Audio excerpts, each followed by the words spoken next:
right here on Trash Talking Radio. And let me tell you something, no matter if you know what you're talking about, and when it's all done, we'll get funky like a monkey. Pay attention to TrashTalkingRadio.com every Tuesday night. If you don't, this is Axe Demolition. We'll come to your house and kick your stinking door down.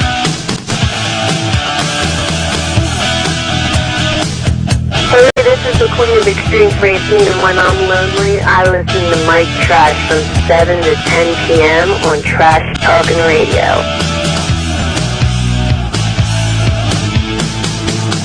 The following program contains scenes and language of a frank and explicit nature. Viewer discretion is advised. In 5, 4, 3, 2, live now.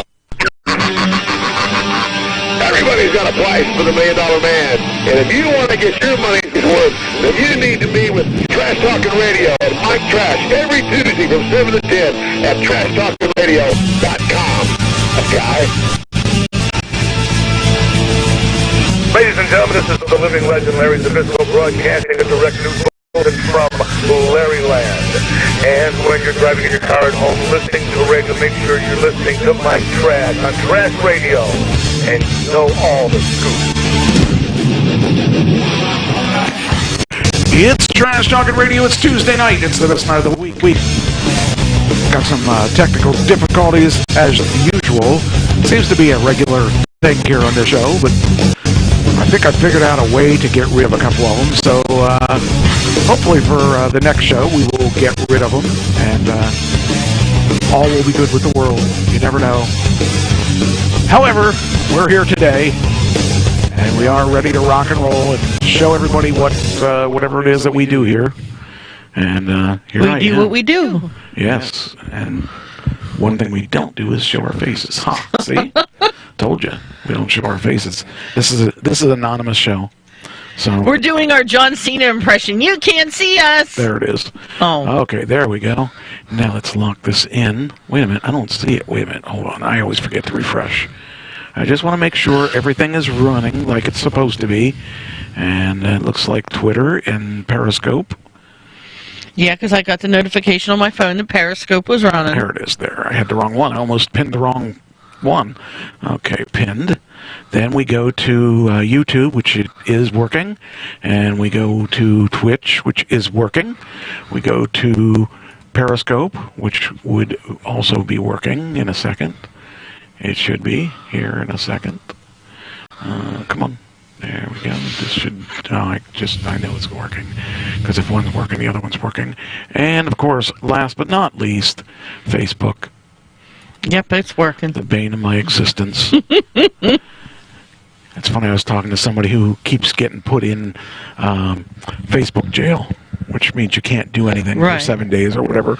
And I kept trying. I said, "What are you doing wrong?" Because I've been on Facebook forever. I've never been put in jail. I had my account suspended for good, where they won't give it back for no reason.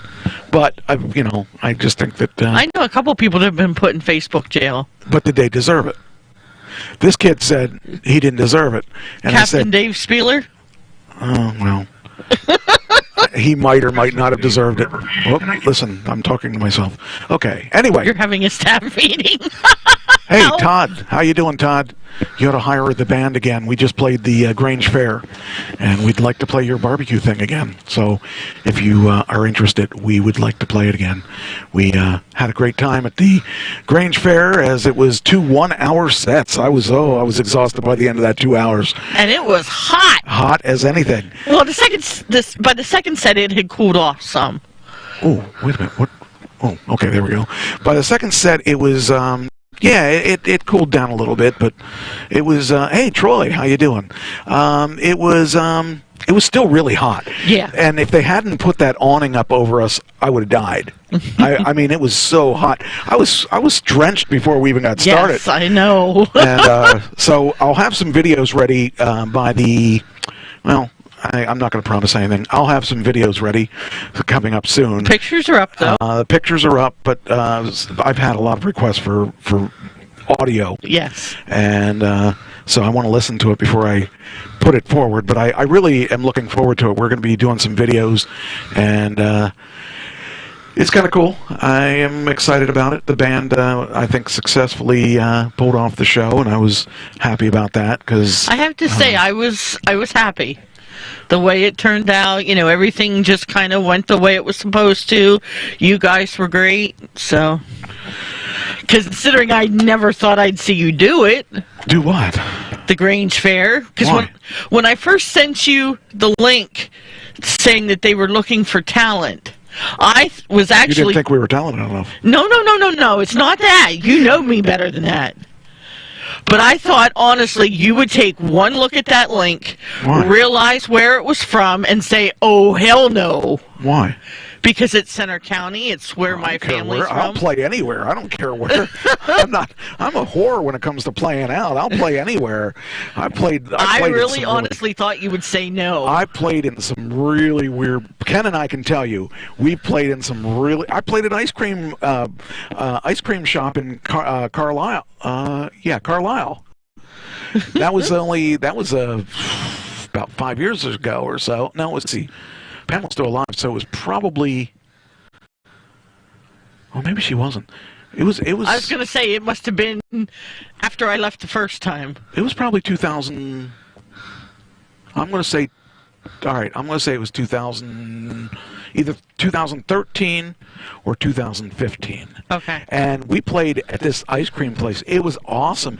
It was a little rinky-dink, old-fashioned ice cream place that we played in, and we didn't know what to expect. We got there and we were like, this is a weird place to play. It was like wood paneling all over the place, and it was really kind of cool. We actually it must have been probably 2015 because we had I started experimenting with the Periscope and the Facebook stuff. So it was probably, if I zoom back on my timeline, it's probably on there. It was fun, though. It was, the people came in, they listened to the Werewolves of Alabama, and we did a lot of cover tunes back then, but we did do some originals. But the nice thing about this past weekend is we did our own stuff, and it went over really well. The people liked what we were playing, and I wouldn't be surprised if we get to play next year. I hope you do. I mean, I think it went over well. Well, I'm really happy about the whole situation. Hello, Michelle. How you doing? Hi, Daniel. We're in here just chatting away. But it was a good time. We had a great time, and like I said, I was happy that it went over as well as it did. Good. I was exhausted. I thought I was going to die at the end of the night, but that's only because it was so hot, and to think you were going to try and drive home. Well, I could have driven home. I was okay once I sat down for a while. I just needed to... You looked like you were in so much pain. No, my back hurt a lot, but I was dehydrated. And as soon as I started drinking, I was okay. It was just, you figure you're sweating, and yes. I'm a fat guy, so I'm going to sweat my share. And by the time, and you guys took off right away. I didn't even get a chance to sit down. I tried to tell you we were leaving because we had to go with the golf cart. I saw when it went away. I was waving to you as y'all were leaving. We had to go with the golf cart. Fortunately. Someone stayed back with me, so that if I had a cardiac arrest, We tried to tell you we were leaving. Hi, Jimmy. It was fun though. I want to play. I want to play some more. We had just gotten done writing material for our next 2 albums, so we had a chance to play it out, and the people seem to enjoy it. So, if you're still there, Todd, I want to play your barbecue.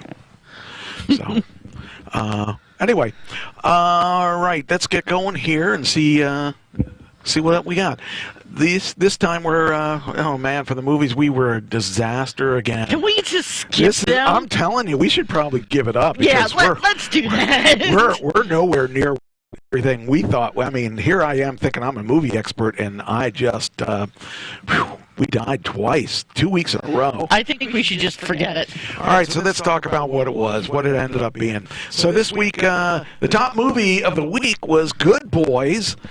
I didn't see that one coming. Yeah, I don't understand. So I said Good Boys was going to be number 3. You said it was going to be number 4. I said it was going to be 18 million. You said it was going to be 15 million. It was 21 million. So I got this point for that. I didn't get the point for what place it was, but I got the point for the volume. Number 2 for the week was Angry Birds. I said that was going to be number 1. It wasn't. It was number 2. You said it was going to be number 1. I said it was going to be 30 million. You said it was going to be 35 million. It was 10 million. I won by default. Number 3 was 47 meters down. I said that was going to be number 2, so I was only off by 1. How? How can this happen? Number 2, I said it was going to be 25 million, and I thought that was probably right in the ballpark, maybe 20 million. It wasn't. It was 9 million. You said it was going to be 27 million. I won by default by the lowest, the closest without. How? I just don't understand. And then number 4, I got right on the money. I said it was going to be Blinded by the Light. It was Blinded by the Light. However, it was 4.4 million. Oh, I know. Ouch. And you said it was going to be 30 million. I said it was going to be 10 million. I got it again because you were misappropriate by spending a lot of money. Then the last one was Where'd You Go, Bernadette? We got that one right. Oh, good. But that's good. But we both said it was going to be 8 million, and it wasn't. It was, so we both got that point, or didn't get that point, or something. But the answer is I won by a landslide only because you spent too much money on your movies. Well, you know why? I know why these weren't as high as what we expected. Okay. Everybody was at the Grange Fair. Oh, okay. I thought they were all out to see us. Well, they were. They didn't go to the movies. They went to see you. Well, I went to the movies. In fact, I saw Angry Birds and I saw Good Boys. Mm-hmm. So. Yeah, but see, everybody else was at the fair. They thought you were going to do a repeat performance. Uh-huh. All right, so that's that. We didn't really do very well. Even though I get to keep the win, it's not a very proud win. Let's just not do this. We need to take a break and let our brains rest. And... No. All right, here's the stats for the top 3. We don't need by to the way, do this. I put in the stats for the top 11 because it's much needed. The top 3, well, I said was going to be Angry Birds, 47 Meters, and Good Boys. You said it was going to be Angry Birds, Fast and Furious, and you said Blinded by the Light. It wasn't any of those. Wait a minute. Fast and Furious was number 2. Oh, yeah. Yeah, you're right. I'm sorry. You got a point there. So, yeah, that's right. That's right. I forgot about that. All right, so number 1 was Good Boys at 21 million, which is really a low for number 1. Number 2 turned out to be Fast and Furious Hobbs and Shaw at 14 million. And number 3 turned out to be Lion King. Lion King again. I thought Lion King had worn out its roar. So I thought the roar would have been quiet. Probably this time they have. I don't know. So I guess you got a point for number 2. So that gives you that. All right, there you go. You won one. Yay! Sort of. You won that like I won the embarrassingly. Anyway, so then this week we've got 3. Only 3. Oh, good, because I can't do 5 anymore. I'm not sure I can even do 5 anymore because as bad as we've been for the past couple of weeks. Oh, so let's limit it to 3 from now on. But how do you do that? I don't know. I don't choose which 3 come out. Let's see here. Okay. I know which ones I want to see. Okay, let me delete these lines because they're not needed. All right, the 3 that are coming out today, this week. One is Ready or Not. Now, do you remember that movie? I do. That is the one with the isn't that the one with the hold on. Ready or Not, here I come. Yeah, I think that's the one, isn't it? Yeah, it is. Okay, here it is. Okay, let me make sure that's right. Okay, this is the official trailer. Okay, there we go. This one looks really bizarre because I have no idea. Oh, you just put up that. That's real nice of you. What? I was supposed to do the other. No. Do it again. Now I got to change this back to this. Wait a minute. I'm going to change it to this. Okay. Do it again. There we go. All right. So this is going to be an interesting movie from the standpoint. Actually, do it again. While we introduce it. This is a really bizarre premise for a movie. From what I gather, it's a woman who gets who marries into the family, and the family owns a game playing company. Mm-hmm. And for you to be accepted into the family, you have to win the game. You have to win one of the games, and they give her her choice of her game, and she chooses hide and seek. She picks it out of a and so she has to hide for 12 hours, the whole night. Yeah. She has to survive until morning. Yeah, and if she survives in the morning, I don't know. She's accepted into the family. Okay. But if she doesn't, she's dead. So that's the premise of the movie. So here we go with Ready or Not, and be ready or not for the preview. So here we go. Here we go. What do you mean it's subject to change and improvement? This doesn't look like the same trailer. Talk to Jack 15. Well, that doesn't Compromised look... This is not that movie. Ready to make entry on site 1. This must be a game. Copy. Roger that. I think this is not... Well, this is a video game. This is not it. Well, that's wrong. It says official... Oh, official game? Okay. All right, we'll use this one then. Try this one.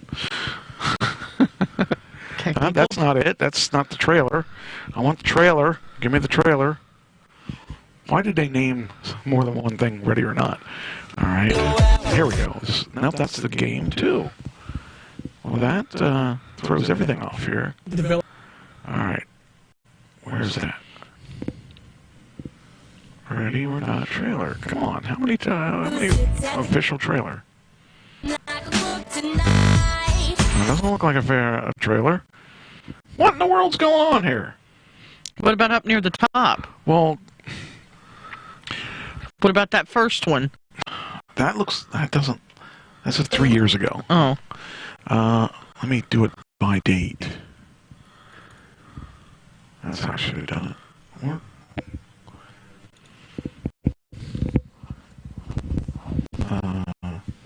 Past month. We'll give them the past month.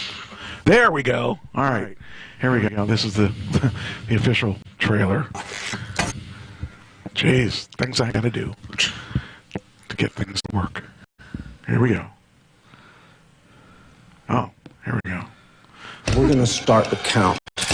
Hey, this is the official barn trailer.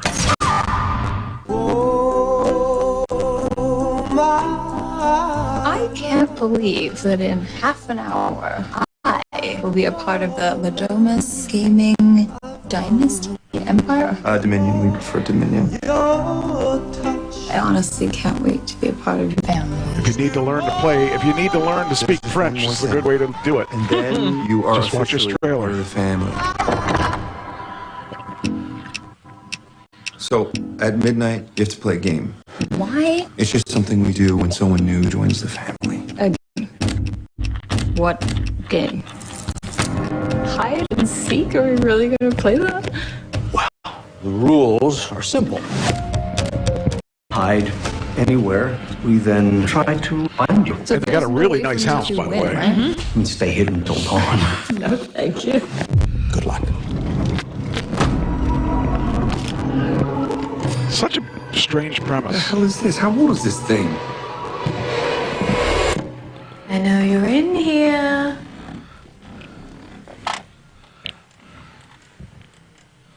Oh, I think I stopped it. Wait, go. Sweetheart. You shot the maid. Does she look like she's wearing a giant white wedding dress, Emily? Does she look like she's wearing a wedding dress? I had to put it off so that I can get you out. Wearing sneakers, too. I guess that's a common thing, right? Oh, yeah. The family. If we don't find her and perform the ritual, we're all dead. Oops. Found her. Look out. Damn it! Emily! I don't know what I'm doing. Today's video is called Getting to Know Your Crossbow. Getting to know your crossbow. Why don't you just use mine? Mr. Ladomas, I just saw her running. Oh my God! You're just another I don't know that I'd want to marry a woman that would survive that. That would be scary too. Why? That just means she's tough. I thought you liked the tough girl. But she may be too tough. Oh. Remember? You wanted to get married. No. So that is Ready or Not. How many? Really a bizarre movie. How many theaters? I'll tell you in a sec here. I gotta repost because I posted the video game by mistake, and now everybody's gonna say, "Well, this isn't a movie." Mere pop. So, yeah, he's gonna freak out if it starts storming again. Mere puppy. I'm about tired of it storming. Okay, how many theaters? I will tell you. It is 2,300, and it opens tomorrow. Okay. Okay. The next one is Angel Has Fallen. Mm-hmm. That has 3,000. So that one is a sequel to. One was I forget the other two, either one or two. I think it's the third movie, but it's this guy. Man, this guy's always in trouble. No matter what, no matter what he does as a protector or whatever, he ends up getting in all kinds of trouble. Secret Service. Secret Service, yes, that's sure. But he was not a Secret Service when he was in. Well, maybe he was. He was saving the president. Not the ones before this. Oh. I can't remember who he was saving before the premiere. I don't know. It was pretty good though. It was a nice. Yeah, but he did play one where I thought it was him. No, it wasn't. It was Jamie Foxx. Yeah, it was him saving. I don't know. I could have sworn he. But anyway, this is gonna be a good movie, and I'm trying to remember that guy's name. Oh, Gerard Butler is his name. Okay, here we go. The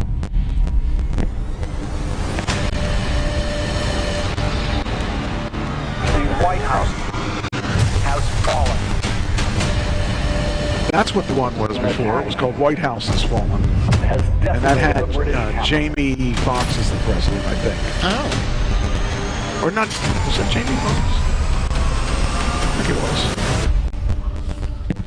Yeah, this is the third one, because the first one was in England. I made some breakfast. You want some? Oh, no, babe, I gotta go. I'll stay safe. I promise.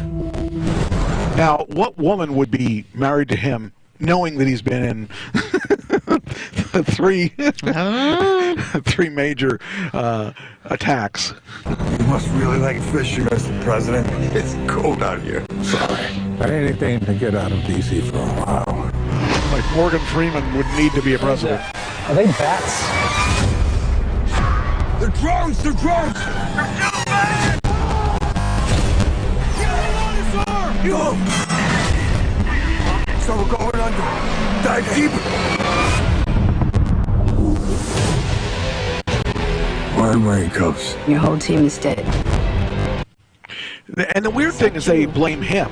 It's perfectly planned. You're being charged with the attempted murder of the President of the United States. Can't you see? I'm being set up. Yeah. Can't you see that? Service. He knows all our tricks. He's gone. We've been getting death threats. There's somebody else behind us. It wasn't me. The president's not safe. They're going to try and finish the job. I am not going to stop until I prove who did this. Why did you find me? I need your help. Dad. They don't even look alike. Not at all. One has a British accent. One has a redneck. You can't hide from us, Daddy. What's wrong with a redneck? Don't worry about finding me. How many rednecks have British sons? No, that's true. He was adopted. I'll find you. Although I got to tell you, that intrigues me a little bit with his father being him in a survivalist. I like that idea. I like that whole idea. Are you kidding me? We're gonna make a move. People are gonna fall. But not you. I'm afraid to figure out numbers for these because we were so far off the last couple. I've got mine done. Shoot, I hit the button. Oh, There are moments of struggle that define us. Where is it? There it is. This camera fell on my keyboard. Oops. And it hit it again. What's with you? Stay off my keyboard. Your balls over here. Don't touch my balls. Aww. Okay. You would enjoy it. All right, so why didn't it work? There we go. All right, so that's the second movie. That'll be an interesting movie. I think it'll be kind of cool. And the third and last movie is Overcome. Yeah, well, there's a word, there's a thing there, so I couldn't read the whole thing. Oh, there we go. Overcomer. That is a porno guy who What? climaxes very heavily. I don't think so. Oh, okay. Maybe it's not. Thought it was. If you've ever heard the song by Francesca Battistelli, it's called Overcomer. Is that a girl? Yes. Oh, then it's a female. She's a religious. Oh. Don't bring religion into it. Weirdo. Oh, this is that one. Oh, Yeah! that one. Okay. Actually, that does look like a good movie. Uh-huh. I forgot what that was. Oh, you fucker. I mean, darn. this thing's open up windows and it's not supposed to open. And I'm not real happy about it because it's screwing up the show. I might have to switch over to the Microsoft browser because that isn't doing it. I might do that. So, okay. It looks like a pretty good movie. It's about overcoming obstacles when you have a track team with one person on it, and a coach who really doesn't want to coach it. And the one person that's on it has asthma or something like that. I think it's based on a true story. I believe it is. Yes. Yeah, I think it is. I think I remember seeing that it was. So it actually looks like a pretty good movie, and the sadness of it is that it's probably not going to do that kind of number. By the way, the number is 1,700, so it's probably not going to do the kind of number that I'd like to see it do, because it looks like it's really a good movie. Okay, I'm just looking at your numbers, and I got to change mine, because two of mine were identical to yours. You could, I could change mine. No, I'll change mine. I'll change them. Oh, don't you Price is Right me. Oh, you're going for a lower number now, aren't you? You're not going. Mine were low. Oh, let me see what I have. I have 25, so you're going for the lower number to pick up anything below that. What do you mean did you change the other one? Yeah. The only one I didn't change was that one. I don't like the idea that your Price is Right me. Well, I never looked at yours until I had my Well, I numbers figured there. I'd be safe with those because I figured you put like $100 million for one and $75 million for the other one. Nope. I wasn't feeling those numbers I'm this not going week. to change mine because you changed yours, okay? I'm going to keep with my gut feeling. So if I may end up losing this week based on the previous weeks, but I'm going to... Well, that's okay. You've won the past 2 weeks, so now it's my turn. Give me what you got. So your 1, 2, 3 is same as mine. Yes. Well, maybe I'll change my 1, and 2. You never did play the trailer for Overcomer, did you? No, you didn't. I'll do it in a sec. Okay. I'm putting your numbers that you have so far. I'll put all 3 in. Okay. 3. Nope. 3. And then, so you have 24? Yes.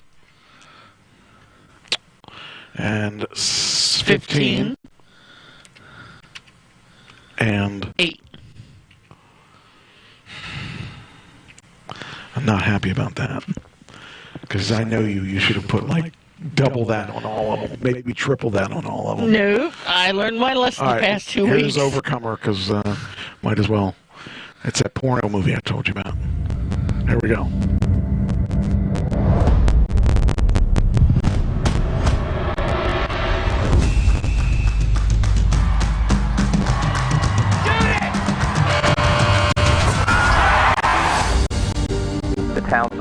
manufacturing plant is closing its doors. Most of my players have parents that work at the plant. This ain't gonna be pretty. I'm down 3 coaches, but I do think I have a solution for cross country. No, I don't even like running. Don't die. Don't die. Cross country's not even a real sport. It's not really a sport. Depends if you're in Africa running away from You are lions. my best option. Y'all here for tryouts? No, sir. We're just hanging out. Hey, you here for cross country? Yes, sir. I had one girl show up and she's got asthma. Oh, you mean Hannah Scott. Do you enjoy running? It's really the only thing I'm good at. Why have a season with one runner? One runner matters. Thomas? We see shirts that say that now. One runner matters. Mm-hmm. So you changed sports, and you still got no team. Well, that's sad even for me. I get it. You have to coach cross country, but it's not the end of the world. For someone who knows the Lord, you act like somebody who doesn't. You give some very inspirational speeches to your players about stepping up under pressure and going the extra mile. Now I'm thinking I ought to lower my number. I forgot it was a church movie. Your life is worth so much more than this. When you find your identity in the one who created you, it'll change your whole perspective. This may backfire on you, though. Yes, I know. Because that one religious movie did a whole lot. It wouldn't surprise me. You hope to define you. I gotta have something to hope for here. You just like crushing me, don't you? Absolutely every week. And here I thought you liked me. I like to crush you. Is that? That's Hannah. And then she trips and breaks her leg and doesn't make it to the end. I don't think so. No? Is you sure? Nope, she's gonna win. Did I do this one already? Yes. I did? Yes. Okay. I don't remember. I usually double check it by doing, if you try to do Twitter more than once, it'll tell you you can't do it again. Yep, I'm pretty sure you did. All right. Let's see. Yep, see? Oh, I did. Okay, good. Good, good, good. All right, so that's 3 movies. Mm-hmm. So you gave me your numbers, I gave you my numbers. Yep. Now the top 3. Top 3. I chose my 3 already. Go ahead. I'm going to say Angel Has Fallen is first. Boy, I wonder if I should change this last one. I'm going to change number 3. Because, okay, Angel Has Fallen is first one. Okay. Good Boys is second. That's That's smart. That's who I was going to put third. And Ready or Not is third. Okay. Well, I'm going to just switch the last 2.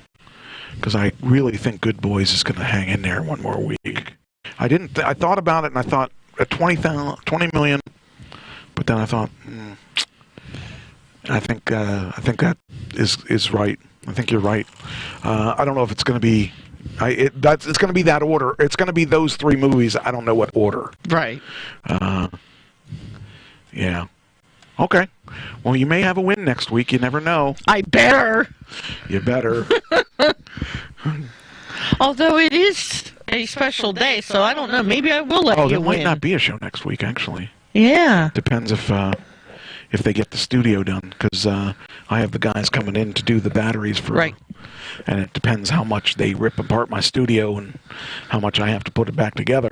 That's true. So actually, we may not have a show next week. I'd like to have a show next week, but we may not. So just be prepared. So anyway, all right. So we can close this now. Now, we can go on to entertainment, or we can do what you want to do. Be what I want to be? You can be what you want to be. Yeah. It's up to you. Okay, I can do it. All right. Well, do it. Do you have the picture? Oh, yeah. Where'd I put it? Here. You forgot it. Nope. It's either there or I could put it in the window. I think the window's fine. All right. How do I do that? That's right. Gotta go to... Hold on. Don't do this very often, so I don't... No, this is one of those special occasion segments. Okay. Now, how do I put that in the window? Do you flip it with this? No, wait, let me think. I'm trying to remember. Oh, I know how. Okay, hold on. Let's see, that's number... Okay, so I need to go to... Alright, yeah, I can do it. I'll do it. Okay. Let's see. I want to do this, and not that one. In there, I want to put this. There you go. Okay. So, this is our What Burns My Trash segment. Recently, I hired someone to do some work for me. I asked him to stop by my house, to look at what needed done, and give me an estimate on it. I didn't need to be home because the work was outside. The day they originally said they were going to stop by, they didn't. And I was like, okay, I get it. Things come up unexpectedly. You know, I can work with that. So finally, they were able to stop by, and they called me a couple weeks ago, right before the show, and they said... 2 weeks ago, to be exact. Yeah, 2 weeks ago. The week right before the big show. Yep. And they said, you know, I heard that they were going to charge me $50 to do the work. And I repeated it back just to make sure I was hearing things, because you know how sometimes on the phones you don't hear, like, an S could sound like the letter F or something like that. So I wanted to make sure that I heard them correctly. Could sound like... Fire truck, yep. Yeah. Because I was thinking it was going to be more based on everything that I had wanted done. And I was told, nope, that's, you know, $50 is the first time, $40 after that. And I'm thinking, okay, I had to make a quick decision. So I thought, well, I'll deal with the 50, get that, and then depending on how well they do, I'll look at negotiating the after that ones. By the way, I was totally against it. Yes, I know you were. Well, the particular day that they wanted to do the work, I was going to be out of town because that was my birthday. I had to someplace that I had to be, and I wasn't sure what time I'd be back. But I told them, you know, hey, go ahead and do it anyway. I don't need to be there. You know, I'll make sure you get your money. Nope, that didn't work for them. So they called me the next day when I was at work and said they'd be over after work that night to do the job. And I'm like, well, I'm not going to be home right away because a coworker of mine got a hold of me. She was having car trouble. So she had her car towed to her garage, and she needed me to pick her up and then take her down to the garage to get her car. And I'm like, but I will be there before 5. And they're like, well, nope, that won't work for us because they'd be gone by then, so they wouldn't get their money. So they asked me about the next day, Friday, and I'm like, well, I said, that doesn't work for me because I usually go to practice with Mike, and I go right from work to practice. I meet up with him, and we go. And I knew that this particular Friday, was their last practice before the Grange Fair gig. So I wanted to be there. You know, to me, I felt like it was important. So, as it turned out, my coworker's car wasn't done. So instead of taking her down there, she just had me take her home. I was like, okay. So that bought me a few minutes of extra time that, you know, I had available. Hold on a sec. I just need something. Okay. Yeah, let me see if we can do this. All right, now we can do it. Now continue. Oh, jeez. You know what that is, right? Yes. Go ahead. I don't know if I can do it for laughing now.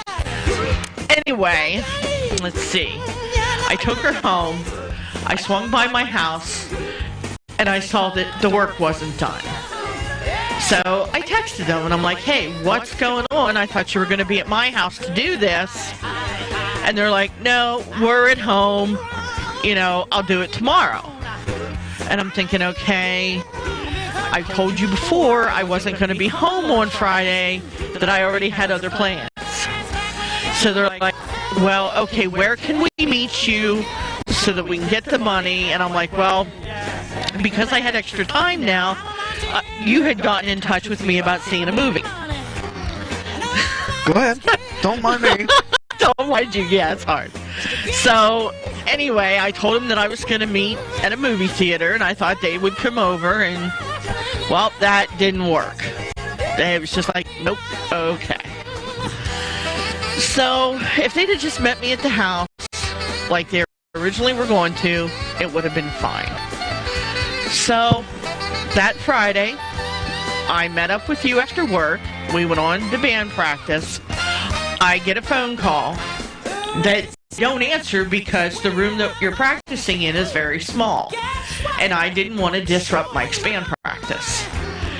So I texted the guy and I said, hey, I can't talk, but what's up? He goes, we're at your house. I'm like, remember, I told you I wasn't going to be there. Now this is text. Yes, this is via text.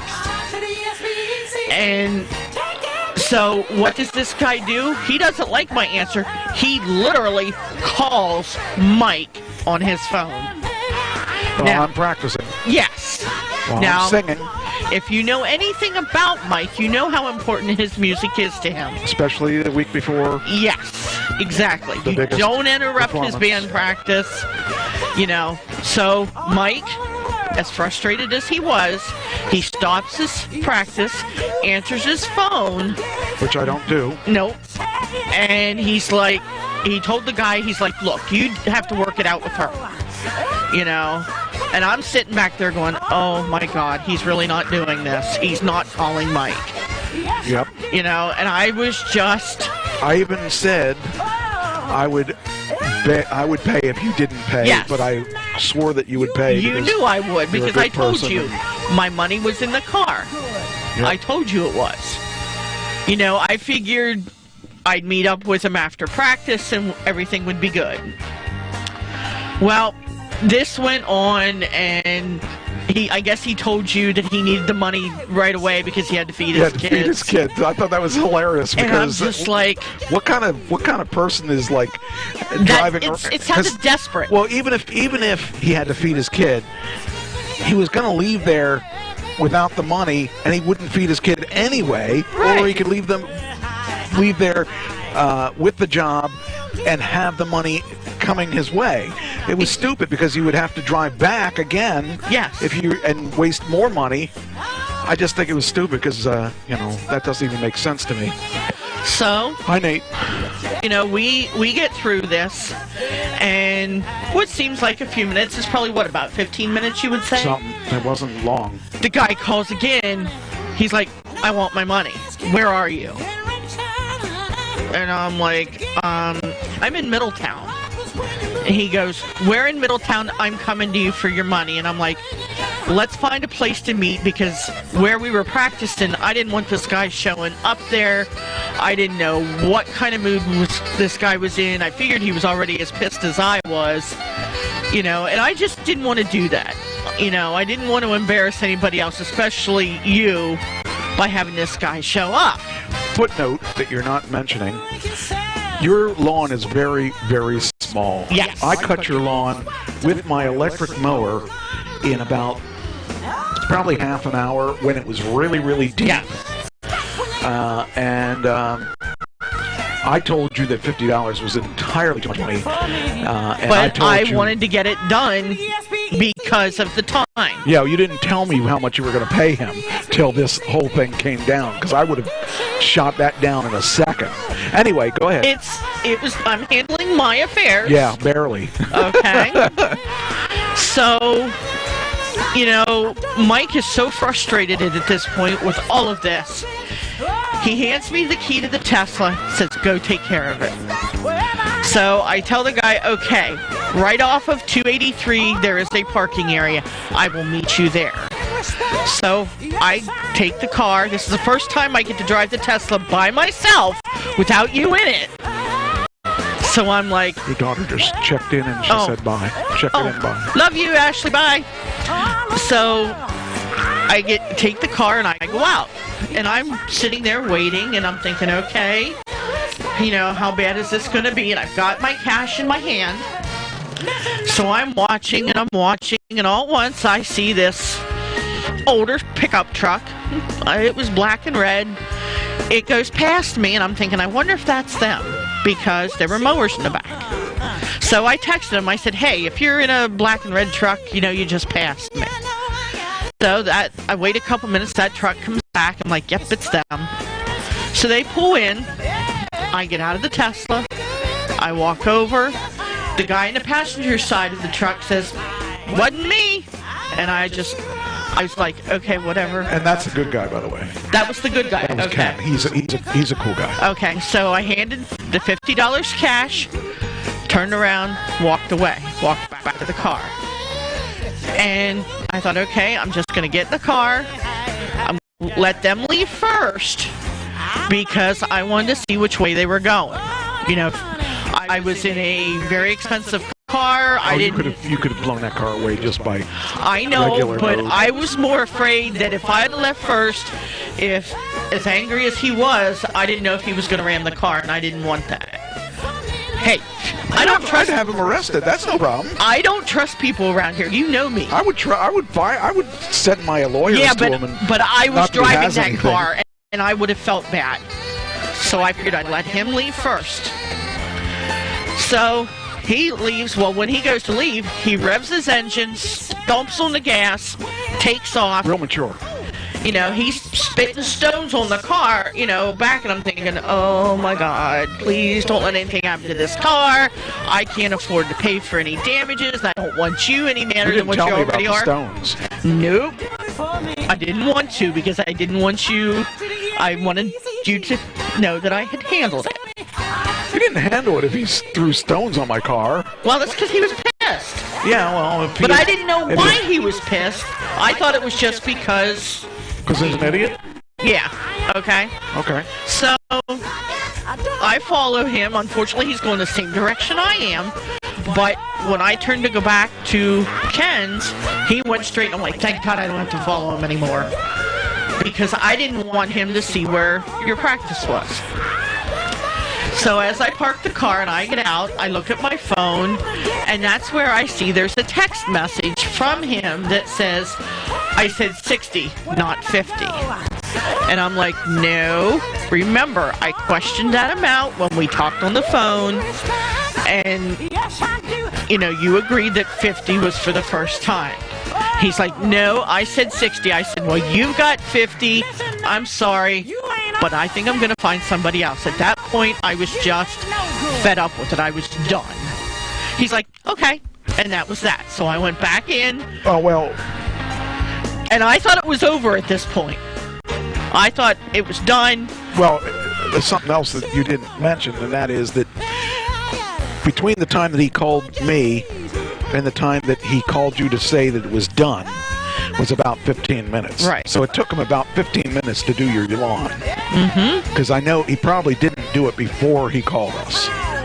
Right, because he probably had the other guy doing it. Well, I don't know if he had. I don't know. Now, the other thing, too, is he has done work for you. Yes. And this good work. This company, we don't want to disparage them, so, we'll say ABC Company, or right. I don't know, let's pick two letters. JK Landscaping or something like that is the name of the company. It does continue from here. Mm-hmm.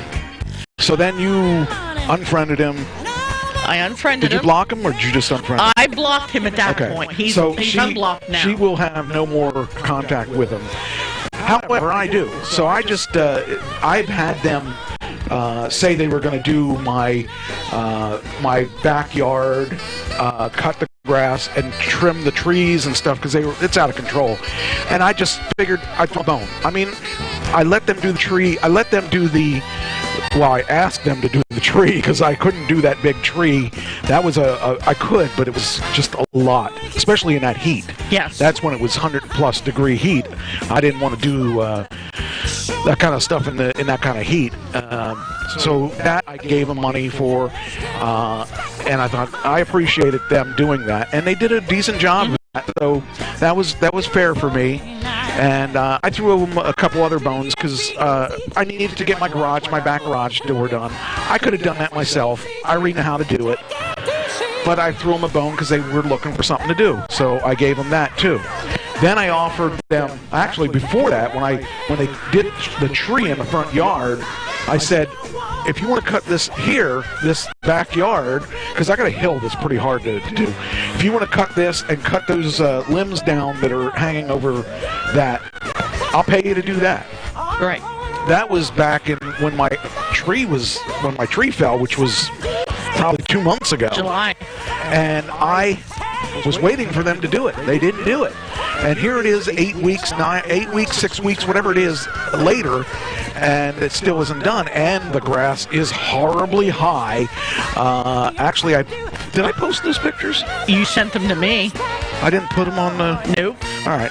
Because you sent them to my phone. Let me... It's higher than mine ever was. It was horrible.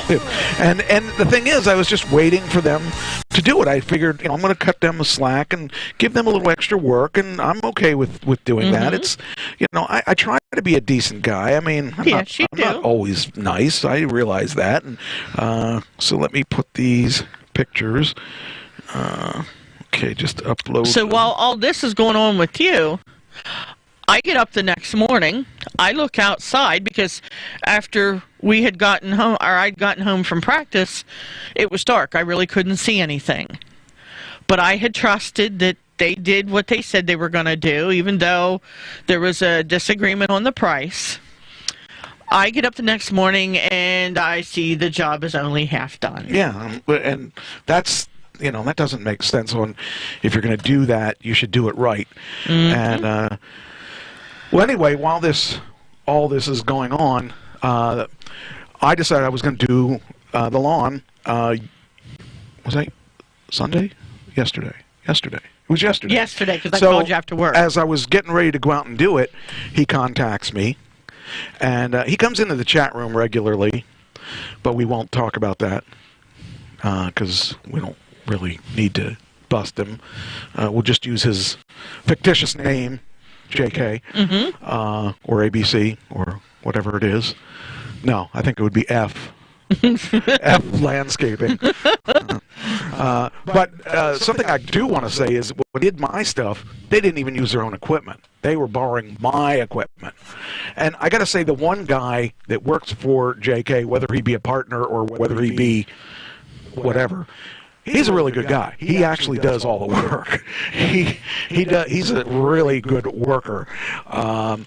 And the guy that is supposedly the, I don't know if he's the owner or the partner, I mean, I realize he's got some health issues, so I'm not going to bust him for that. But he really needs to praise Ken, because Ken does a good job. Why is it Kens do good jobs? That's what it is. It's just the Kens. Kens do good jobs. It's in the name. I mean, look at Barbie and Ken. All right, you could do that, I guess. I never would have thought of that, but yeah, I mean, but anyway, like, so I don't know where I was. He contacts you. He contacts me, yeah, and I said, I've avoided talking to him the past couple of days because he contacted me a couple times and I just didn't answer him, and he contacted me again and I answered him, and he said, well, what about that yard? I said, I won't be needing you for the yard. They said, why? I said, because I'm going to do it myself. He said, is this about the Trish thing? I said, partially, but I didn't tell him, but the other partially is that it's 6 weeks or 8 weeks later, and it's really, really bad right now, and it should have been done 6 or 8 weeks ago. Yes. And even if you forget about the whole Trish thing, if you want to call it that, the fact of the matter is you didn't do what you were supposed to do when you were supposed to do it. So how long am I supposed to wait for you to do this or not do this? And so I really didn't feel bad about that. Anyway, so... What did he? What did I send? Did I send it to you? Yes, you did. So I tried to be real nice about it, and I just said, look, I'm doing my own thing. It's not a big deal, and he said something about. He says, "What did I do?" You're like, "I just won't be using you anymore," and he goes, "Your loss." Yeah, your loss. That's what it was. And I tried to say, okay, yeah, it may be, but it's our loss, as in, we won't be doing business anymore because, you lost 2 customers, and I didn't really lose anything. No, because we were the ones that were going to spend our money. I will just have to cut the grass like I normally cut the grass, like I've cut the grass the past couple of years, but it won't be as deep as it was because you didn't do what you said you were going to do. And so I said our loss, and then what did he say? He says, "Nope, it is yours and Trish's loss." Okay, and then he unfriended me, which I think is hilarious. But now this is my point. Okay, I've owned businesses before. I owned a video store. I've owned various different businesses before, and if this happened to me and I was the owner of the business, I wouldn't get indignant about it. I would say, what can I do to make it right? I would try to save the 2 customers, or even one of the customers. I would try to save the customers, and I would say, what can I do to make it right? If he had said that to me, and it sounded like it would have been some remorse, what can I do to save it? What can I do to make it better? I would have said, well, give Trish part of her money back, or I would have said, maybe come out and cut the grass like you were going to, but I wasn't going to do that just because, not in that order, because I felt he ripped you off more than anything, and that was wrong. I can deal with my grass on my own or not. I mean, it's nice to have someone else do it because I'm lazy, especially in this heat. Yeah. But I can do it. It's not a big deal. I had to cut the grass twice to get it down because it was so high. But if he had just said, what can I do to make it better? What can I do to fix this? If he had said that to me, that's all he would have had to say. If he had said that to me, it probably would have ended up different. But it he tells had to be me, a smartass about it tells me, well, he was butthurt. But it tells me what kind of businessman he is, and I'm not so sure that I would think that he did the right thing, because obviously he didn't do the right thing. And let's see here. Here are... Okay, why did it only upload? Well, the other thing, too, is that, if you're hurting that much for money, it only uploaded that you're trying to, pick up odd jobs for cash under the table or whatnot, you may think you have a million options, but you really don't, because other people have already hired people to do stuff. We were trying to help somebody out, plus watch, we have our own budgets that we live in within. Now, just because you use somebody doesn't mean that I would have to use them, or if I use somebody. He seemed like a really cool guy, and he seemed like he needed money, and I don't have a problem helping people unless they want to rip me off, like, certain people that just outright rip me off. But I'm willing to do what I can for somebody. Here's the picture before. Yeah. This is pretty nasty green high grass, because you could see you could see. Not that one. Why? Oh, okay, I know why. Hold on. That backfired on me. So we just got to go to this, and where is the screen? Okay, this is it. Okay, so now should be right. No. All right, now hold on. Oh. Now we can do it. So the grass was really, really high, and it's believe me, that is, I had to cut that grass a couple times. That's the top of the hill, and there's a building way down in the back, but it's really, I would say, probably 3 feet, foot-ish high, because you figure the lawnmower's got to be a foot, probably, give or take. And so that was the one picture. By now it should have. Okay, by now I think it uploaded. Let me see. Where the other pictures are. Yeah, there's 6 of them. Yeah, that means the other one's uploaded, I think. Now, how do I get there? Let's see. Okay, so that was, here's another picture from further back of now you can see how bad it really was. But, you know, you just got to deal with it, and you just got to go out and do it, and not bellyache about it, and just, when it was said and done, there it is. Yeah. I did it myself, and then I cut some limbs down over here and back on the other side, and it looks a lot better than this picture, by the way. This picture was done when somebody was calling me when I was trying to. Actually, no, this was about 15 minutes after you called me. Well, I didn't know you were doing that. Well, it doesn't matter if you know. I was huffing and puffing, and you thought I was dying. And then, of course, there's the doggy sunbathing. But I cut the one of the limbs over the pool and stuff like that, and just kind of, you know, made it the way it should be. And but like I said, he just wanted to be all butthurt about it. And well, my thing is, like, okay, the best form of advertising for a business is word of mouth, correct? I mean, you would think, you know, if you found somebody you liked and you're going to tell your friends, hey, go to this guy was okay, I really like his work, reasonably priced, whatever. Okay, and if I would use him and I liked him and I agreed with Mike, I would tell my friends, you know, whatever. Well, the bad thing about that is if you do something wrong like this, it's going to destroy you. Because, again, word of mouth. Because I'm going to say, hey, I told Mike, I'm frustrated. This guy screwed me around, didn't do what he was supposed to do, ripped me off. Well, okay, Mike's going to be like, you know, he's talking to people, and maybe because he didn't follow through on the jobs he said he was going to do for Mike, okay, Mike's going to say, yep, he didn't do that for me. Well, I'm not going to say it would destroy him, but I think that what will destroy him is his attitude.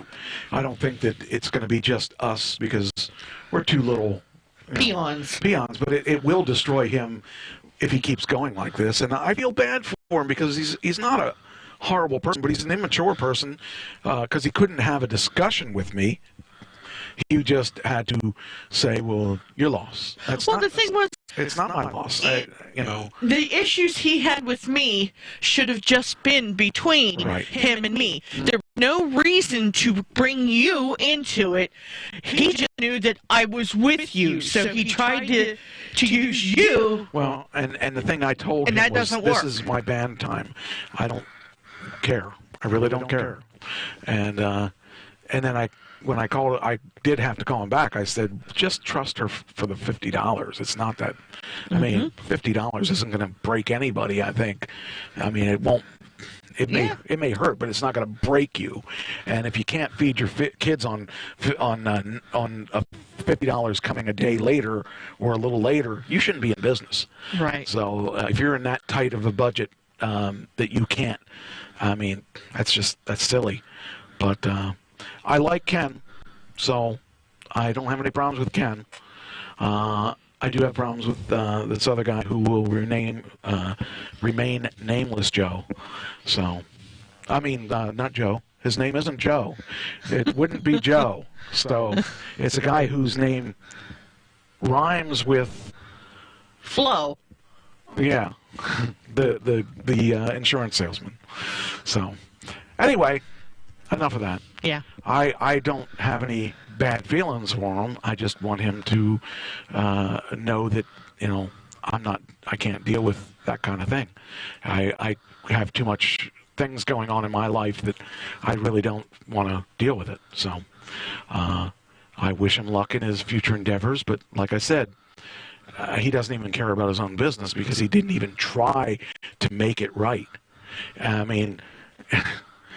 I wasn't asking for anything, because personally, you know, I'm doing okay. But I think it was really lousy that he would charge you $50 for that 3 passes of the lawnmower thing, because your grass was not anything like that grass I just showed you. Well, I figured, between the grass and he was to do the trimming. But he didn't do the trimming. No, he at did all. not. And so he didn't really do the job. Nope. So in my eyes, if he wanted to make it right, which he doesn't, I would have done that. So enough of that. And see, I didn't know till the next morning because it was dark when I got home. No, R.I.P. J.K. I mean XYZ. I thought it was ABC. ABC. So, all right, speaking of R.I.P., there were a couple people that did die lately. None are on our list, unfortunately. The first one is Peter Fonda.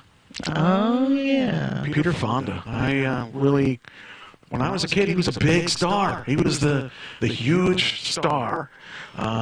Anyway, it says here, stars pay tribute to Easy Rider. When I was a kid, that was a huge movie. I mean, that was a really big movie back then. And it says Peter Fonda's family released a statement revealing he died in Los Angeles, surrounded by his loved ones. I wonder what that's like. I don't think anybody will. What, having loved ones? Yeah. I think you'll be the only one there. I got 75% of my kids that, well, okay. So anyway, in one of the saddest moments of our life, we are not able to find the appropriate words to express the pain in our hearts as we grieve. I know what it's like. I can tell you, I know exactly what it's like, because I know what it's like to lose someone like that. But Peter Fonda was a huge star back then. Kate Hudson said, "Sending love to Peter Fonda and friends." There were all kinds of people. I mean, Jack Nicholson was one of them. I believe that's Peter Fonda. He doesn't look too bad there. No. But you think about this. Peter Fonda had to be in his 90s, because his daughter, Jane Fonda, has got to be in her 70s. So, well, let's see. Well, I'll tell you as soon as I get to that. I got it on. But anyway, it's. I got a Wikipedia on it. Peter Fonda was 79. Oh.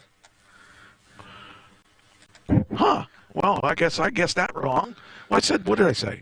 I said 90s. 90s. No, he was 79. Well, then Jane must be a lot younger than I. Jane is his sister. Oh, I thought that was his daughter. No, Jane Seymour Fonda is his sister, and she is 81. Oh, I thought she was in her 80s, so I was thinking that was his daughter. No. Okay, well that changes everything. Anyway, in his early life, he was, he started. Let's see here. Now, Bridget Fonda is his daughter. That would be it. I knew there was something in there somewhere. And she's 55. Okay. Fonda was born in 1940 in New York City. Actor, the only son of actor Henry Fonda. Oh, wait a minute. That's why I'm confused. Henry Fonda is her father. That makes sense. Now it all comes into place. All right, now I'm understanding that. Yeah, now it makes sense. Let's see, on his 11th birthday, he accidentally shot himself in the abdomen and nearly died. He went to an Indian Hill station and stayed there for a few months for recovery at 11. You know, I was just looking at their Wikipedia pages. That's what I'm at. And Henry died August 12th. Oh, weird. Of a year, he was 77. Whereas Peter died August 16th, and he was 79. Wow. Anyway, he was a huge star. I mean, Easy Rider was a big film. Dennis Hopper was director, and Jack Nicholson, and Says here, Easy Rider is about two long-haired bikers traveling through the southwestern and southern United States. This is 1969, where they encounter intolerance and violence. Fonda played Captain America, a charismatic, iconic man whose motorcycle jacket bore an American flag across the back. Dennis Hopper played Billy Jack Nicholson. Billy Jack Nicholson. Wait a minute. Played Billy. Jack Nicholson played George Hansen, an alcoholic civil rights lawyer who rides along with him. Fonda co-wrote the screenplay with Terry Southern and Hopper. So, but anyway, that was a huge thing. He was also a director. So, you know, he was really a huge star even in the 80s and 90s. So some of the movies he did was, like everybody else, Cannonball Run. Yep. I remember seeing that movie. I love that movie. Every year for Thanksgiving they played that. Yep. And The Hostage Tower in 1980. Then there was... trying to look for movies that I'm familiar with. In the 2000s, he even was in a few things. Let me go down to his movie. Here's his film. Let me see how many of these I do remember. Easy Rider, Hired Hand, Dirty Mary, Crazy Larry, Open Season, Cannonball Run. Let's see, Dance of the Dwarves. I never saw those. A lot of those I wasn't watching movies around that time. Escape from L.A., which was a sequel to Escape from... Maybe that was the Escape from New York. Yeah, it's the sequel to Escape from New York. He was in... I'm trying to see if he was in a ton of movies, but I don't really know too many of them. I guess I didn't really watch a lot. Wild Hogs was a really funny movie. That was a movie that had... what's his name? The Sweat Hog. What was his name? Kevin Hart? Sweat Hog. You mean in back in the Lion King? No, Sweat Hog. You never watched the Welcome Back, Kotter? No. You never watched Welcome Back, Kotter? No. What am I gonna do with you? Can't think of his name. Wait a minute. I should know. It should come out of my Wikipedia. The guy was hold on, right on the right.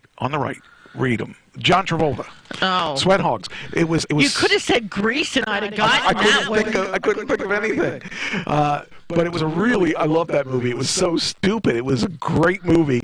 It was about guys going through their second life, or what do they call it? Their teenage years. Well, I mean, they're older men who went through midlife crisis. Yeah, it had Tim Allen, John Travolta, Martin Lawrence, William Macy, Ray Liotta, Marissa Tomei, my hero, my favorite girl, and they all decided they were going to go on a bike trek. A bike. They'd have their motorcycles, and they were going to go on a bike trip. And it was so horrible. It was great. And I remember seeing that with Pam, actually. It was funny. Anyway, so he was in that. He was in the Boondock Saints.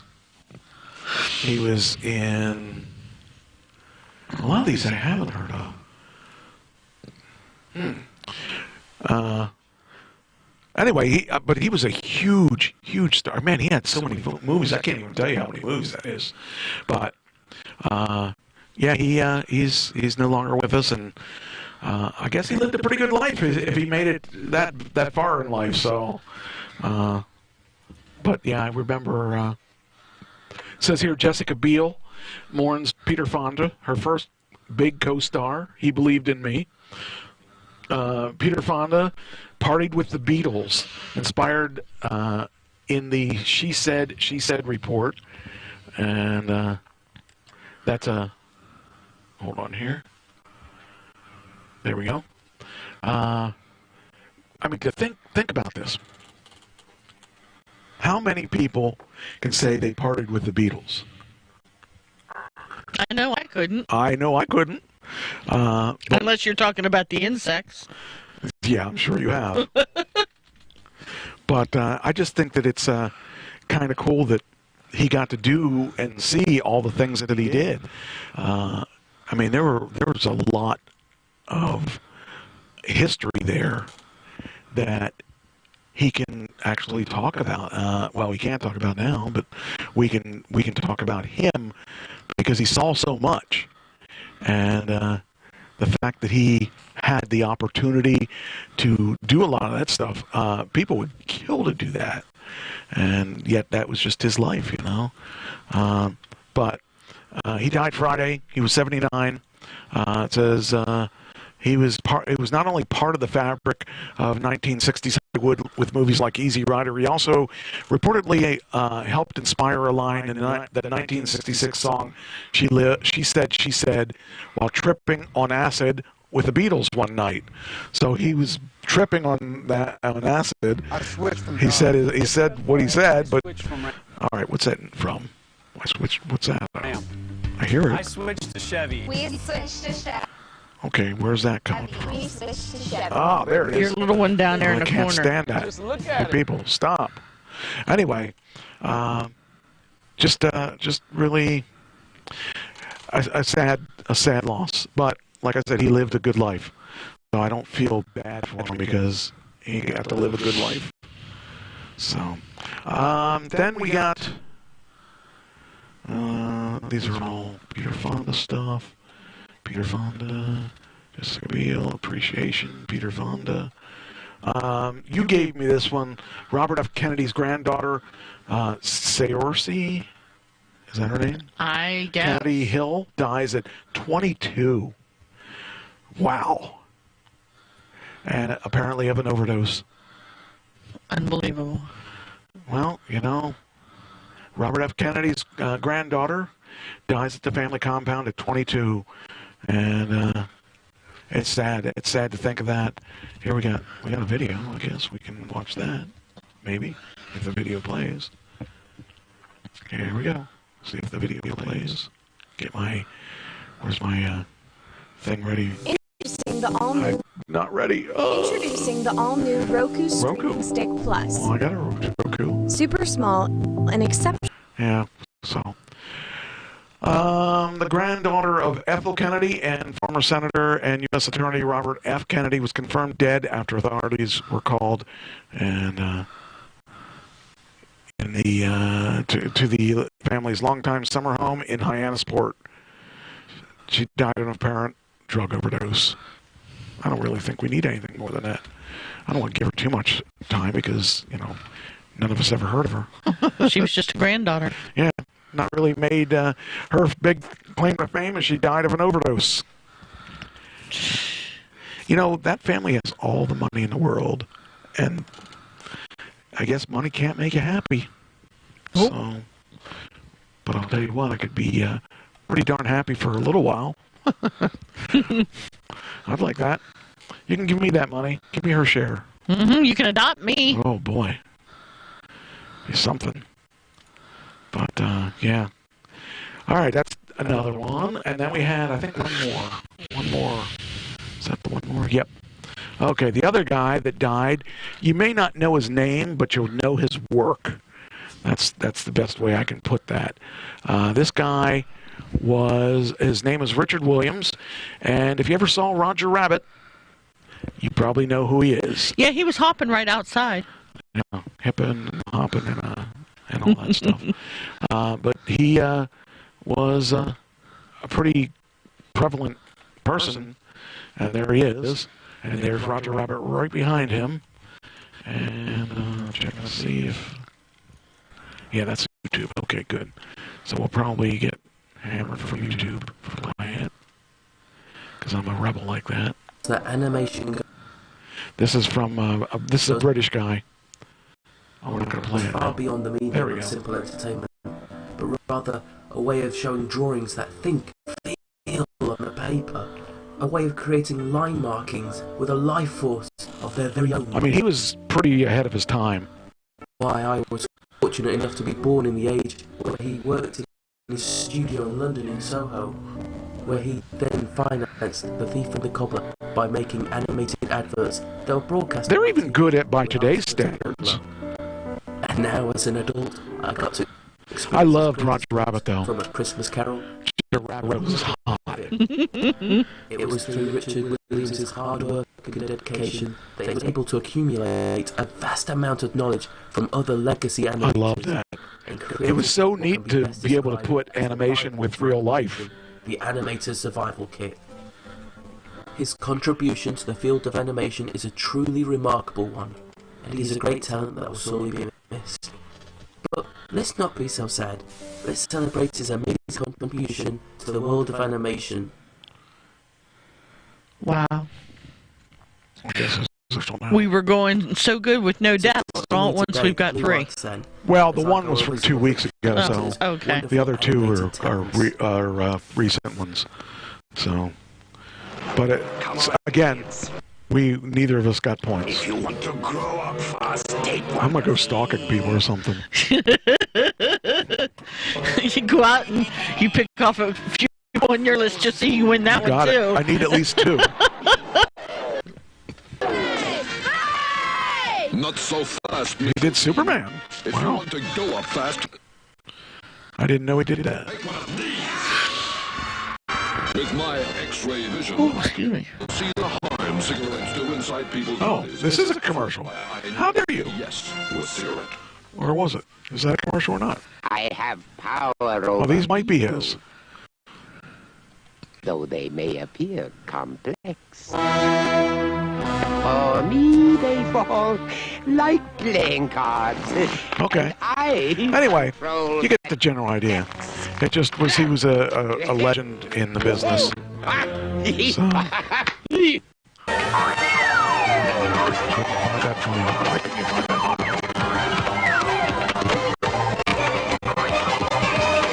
Just changed. Let's get out of here. Yeah. All right.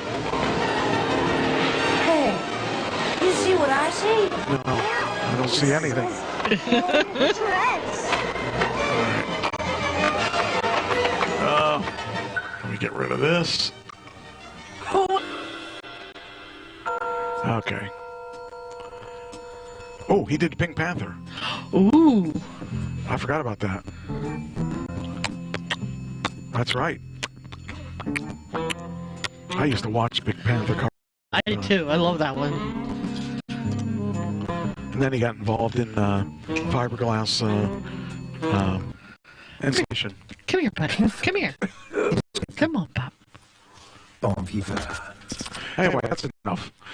Enough for him. Got to move on to other stuff.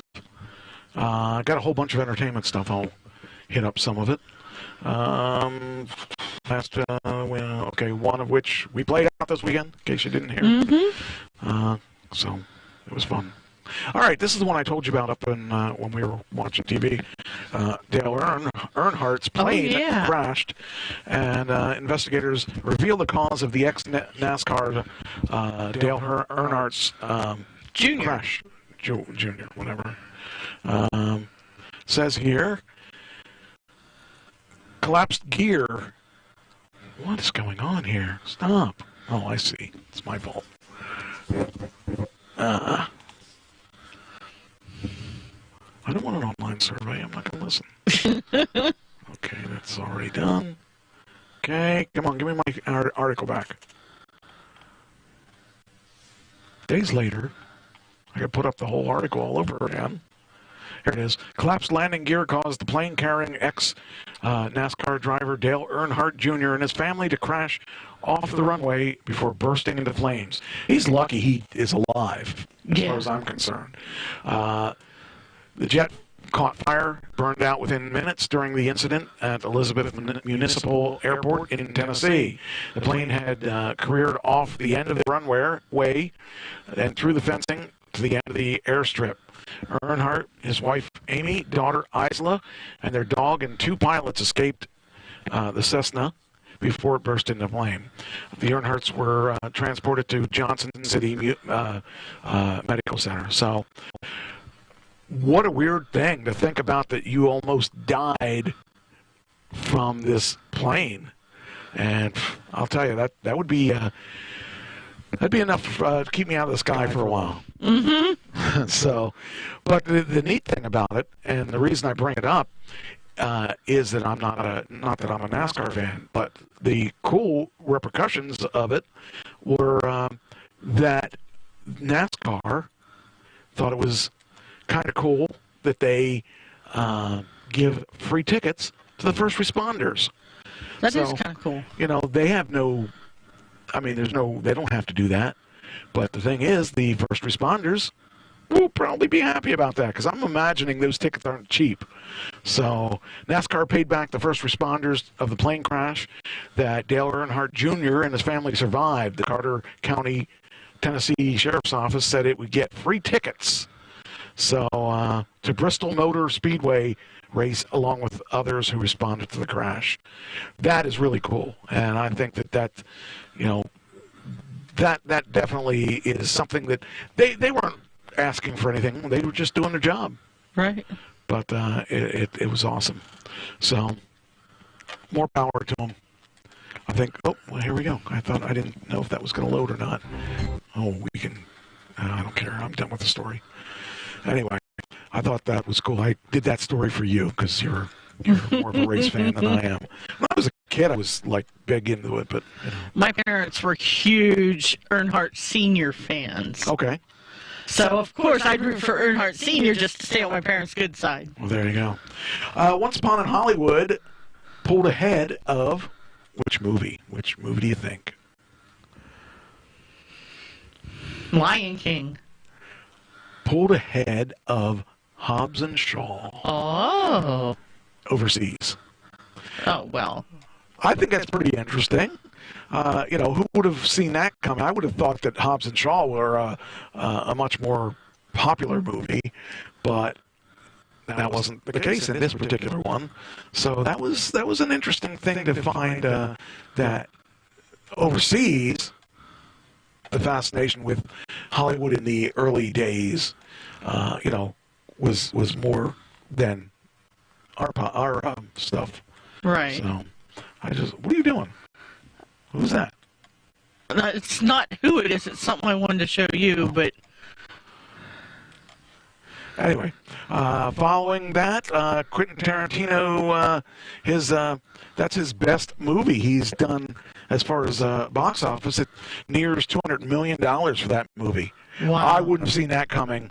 I liked the movie, but I really didn't think that was going to be the case of that particular movie. And I'm really kind of happy that that's the case, because I actually am not a big Tarantino fan, but I really did like that movie. His movies were usually too bizarre for me, but in this particular case, I really liked what he did with it. So I'm going to definitely say I'd like to see him do some more stuff. I mean, he did his 8 movies or whatever he said he was going to do.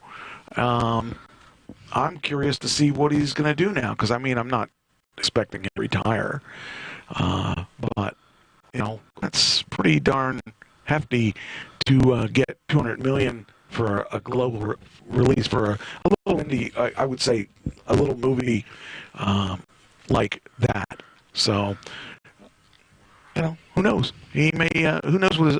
I think I read his next project is going to be a pretty big thing. I'm trying to think if it was a Star Wars related or something big. I don't remember what it was, but yeah, it's kind of interesting.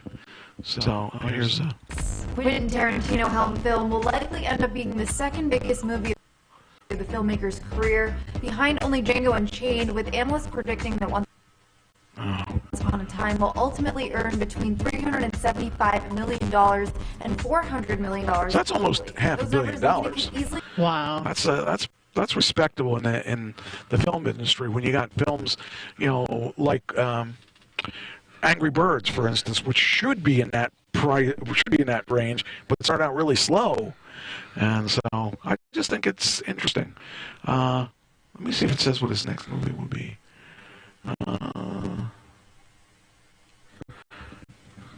I don't think it... no, it doesn't say. I really would like to see what else he does. I think he's got a different view in the way that he does movies. Okay, then we got... Oh, Kareem Abdul-Jabbar was really upset about this movie. Oh. Because he was friends with Bruce Lee. And he felt that Bruce Lee was kind of an uppity depiction of Bruce Lee. And he said Bruce Lee was never really like that. I'll never know that because Bruce Lee isn't here. So, Doggy Con is somewhere I'd like to go. There's Doggy Rama or something down at the church by my house. No, this is Doggy Con. Oh. Pure cuteness. Doggy Con draws hundreds of dressed-up dogs from Yoda to Starbucks cups. You could have a dog that, there you go, dressed up like Yoda. And then we got a couple others here that are interesting, I think. If it does it right, come on, you can do it. You can do it. Come on, you can do it. This is going to draw real slow. There's, I don't know what that... Oh, that was from, what was that? Dalmatian movie. 101 Dalmatians? 101. Yeah. Yeah. So that one looks like it's from that. It is kind of funny that... I mean, I would never dress Buddy up for anything because, you know, he's a big actor anyway. He's in all these movies. But, you know, the thing about these movies is that people get into it. And a lot of these people even dress their stupid dogs up for Halloween and stuff. Well, of course. It's fun. I would never do that. I would never. I want to keep Buddy's dignity up. You know. Oh, puppy. Oh, puppy. He says, just give me the food. Give me the candy. You don't dress me up like anything. But he could be a big black wolf. Why'd you have to say black? Why does he have to be a black wolf? Why can't he be black. a white wolf? If he was dressed up, why can't he be a white wolf? Well, he's black, and you said you didn't want to dress him up, so we'll just dress him as an Uncle Sam. Yeah. Cool. So that's what it's all about. You do the hook? Oh, wrong song. I don't know what that is. I don't know what that dog is. It's funny. It looks like a wiener dog. Oh, maybe that was a Starbucks cup. Oh, that could be. So anyway, I just think Doggy Con would be fun. Well, they have one down in Riverfront, Wolfstock. Yeah. Because I think that's in September, like Labor Day weekend. Yeah, my friend Lori. Oh, okay. Is into that stuff. So I don't know. Woodstock 50 turned out to be a disaster from one report. It was, I didn't even think it was out. I didn't even think it happened yet, but I guess it did. Nearly every source a festival could ask for, storied name brand name, massive financial backing, and industry goodwill. Where did it all go wrong? A month before, I was wrong. A month before Woodstock 50 was announced, the festival was already deep in trouble. Last December, Michael Lang, the co-founder of the original 1969 event, who had become its bemused hippie symbol in subsequent decades, was in talks with an upstate New York racetrack for a fest that would mark the anniversary of the historic, if not chaotic, cultural milestone. You know, I was listening to some interviews, and Billy Joel was there. Oh. As a fan. He was not big then. He was just around 18 or something. Who was the other guy that was there that... Bruce Springsteen? No, I don't. No, that wasn't. I hadn't heard, but there were a couple people that became big musicians after. Fogerty, John Fogerty was there, okay. And it was just interesting to hear their take on that. So it says here he was imagining a crowd of 150,000 people. Wow. And the government thought it would. The permits would cap the audience at 60,000. So three times the amount that. So, I just think that it's interesting that they keep trying to bring up. They're trying to reinvent the past. Well, yeah, and the problem is Woodstock is what Woodstock is Woodstock. We're Right. never going to be seeing another Woodstock, hopefully, because it was a disaster. So, it really was a disaster. And the only people that, Billy Joel said it right, the only people that really liked Woodstock were on the acid that was being passed around, because there was just too many people and nothing was run right because they got so many more people than they expected to get. Right. So, all right. Good Boys leads the crowded weekend at $21 million. They never would have seen that. I wouldn't have seen that. I knew it was going to do all right, but I didn't see that as being the number one movie. It was okay. It wasn't anything special. It was okay. Yeah, I liked it. It was all right. I can't say that I was super excited about it. I really expected it to. World. All right, now where's that coming from? All right, where's the sound coming from? With 2 new movies there out it is. this weekend, The Good There Boys you are. and And Angry Birds. Angry Birds 2. Yeah, I already said that. We chatted a little bit about The Good Boys. I told you someone in my building recommended it. That was a really bizarre movie. When I was a kid like that, I never had a mouth like that. I didn't start swearing until I was in my It was late hilarious. 40s. It was funny. It was good. I just didn't, and I didn't love it. I didn't love didn't it. take any kind of medications, like even aspirin, until I was in my 40s. In a full Wow. house, and I never liked anything. Ugh. So among people. I don't know. The movie was okay though. It was just but it's potty mouthed kids and Tweens. and I didn't really buy them as being that close of friends. I didn't, the credibility I think was the problem. But plus they were really too young. Yeah, I mean, kids nowadays, they have their cliques, but not like that. Yeah, and I never had friends as a kid, so I can't relate Right. to it. I was pretty much a loner the whole time. So, it says here that Kiefer Sutherland was injured in a serious fall, or seriously injured in a fall. I didn't know this, but apparently he's a musician. Oh. And so he had to cancel part of his tour. So, Kind of like the Backstreet Boys. yeah, well, not really. Well, that's because theirs was because of the storms. Yeah, but Kiefer Sutherland isn't Yeah. really a musician in the sense of making money off of it, but I guess his band's called Kiefer.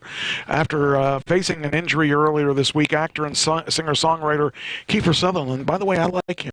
I really do like his movies. I do like what I've seen of his. I liked his TV show, where he became president. Okay. I really like him as an artist.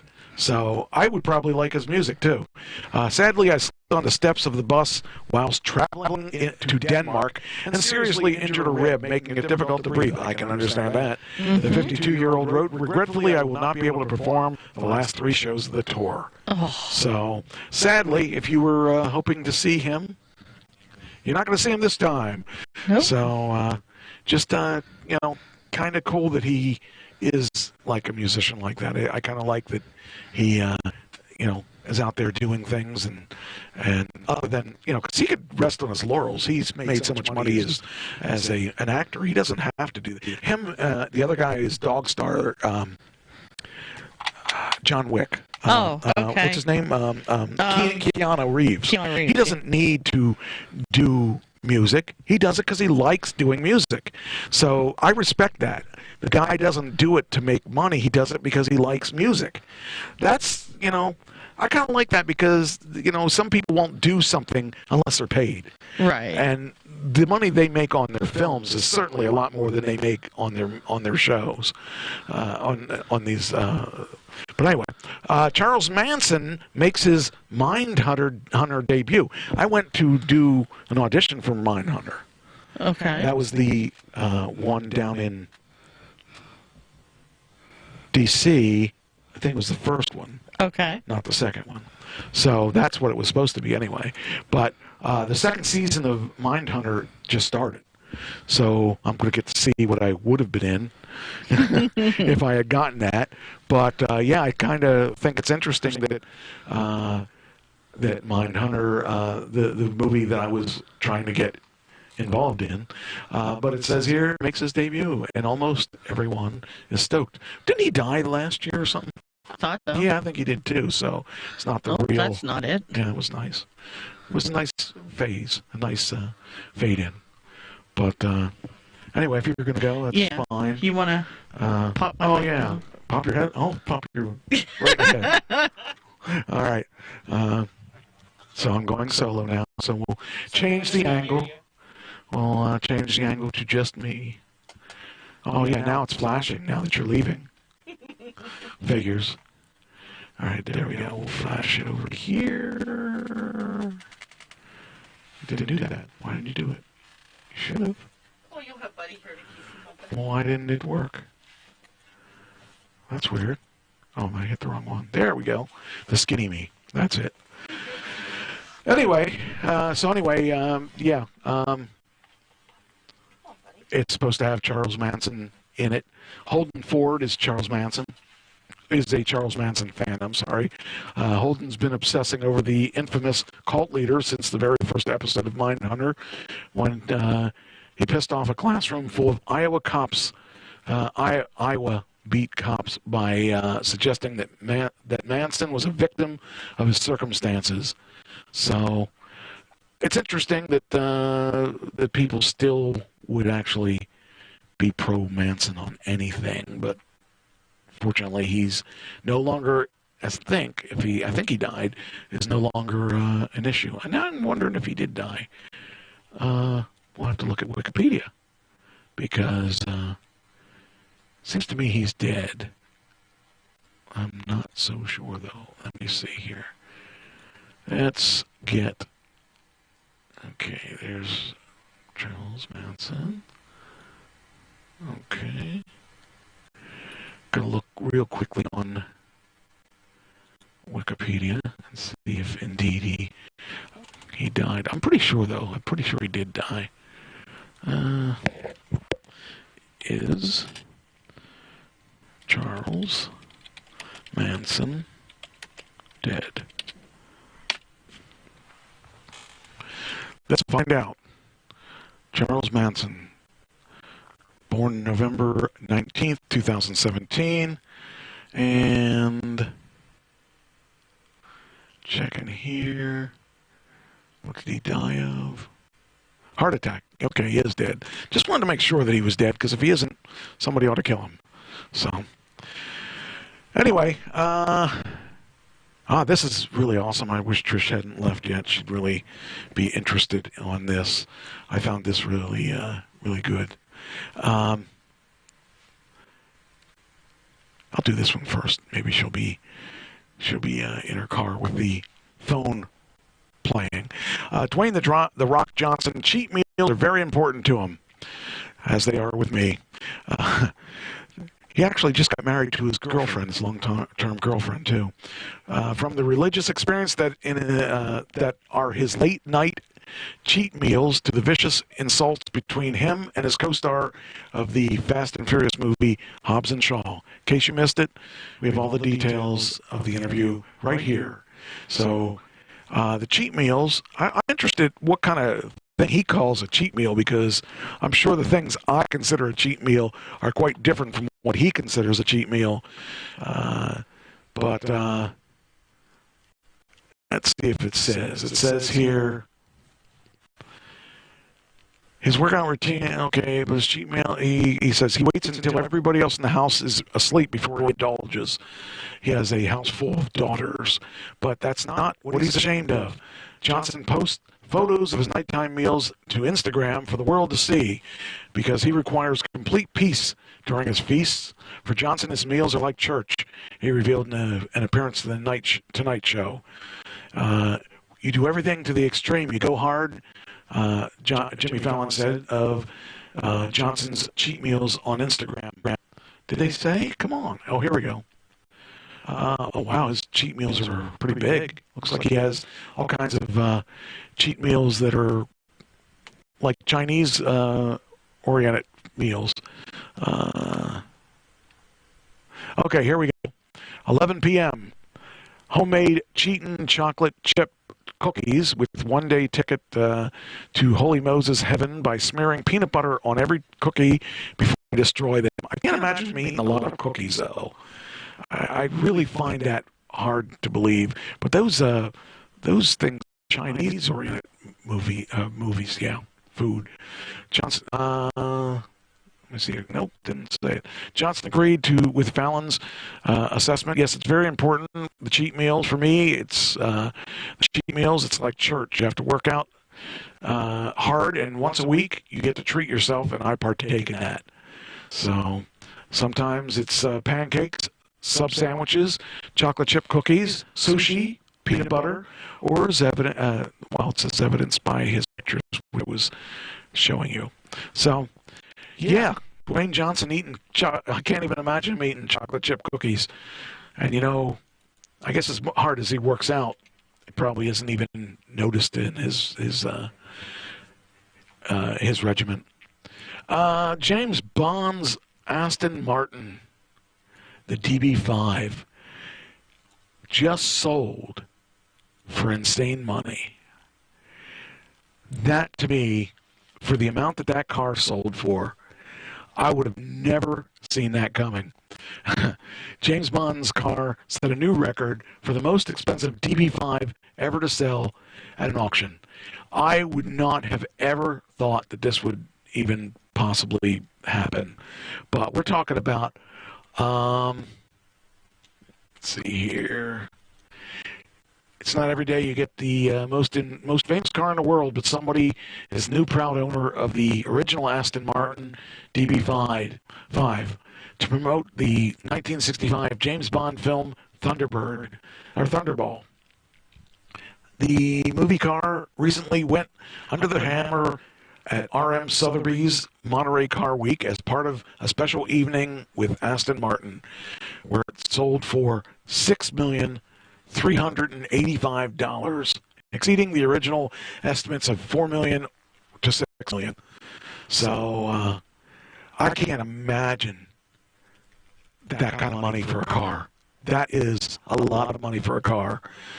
But I guess he was. I guess they were able to get it. And there's the picture of the car. It's a silver car. I saw that movie too. That was an amazing movie too back in its time.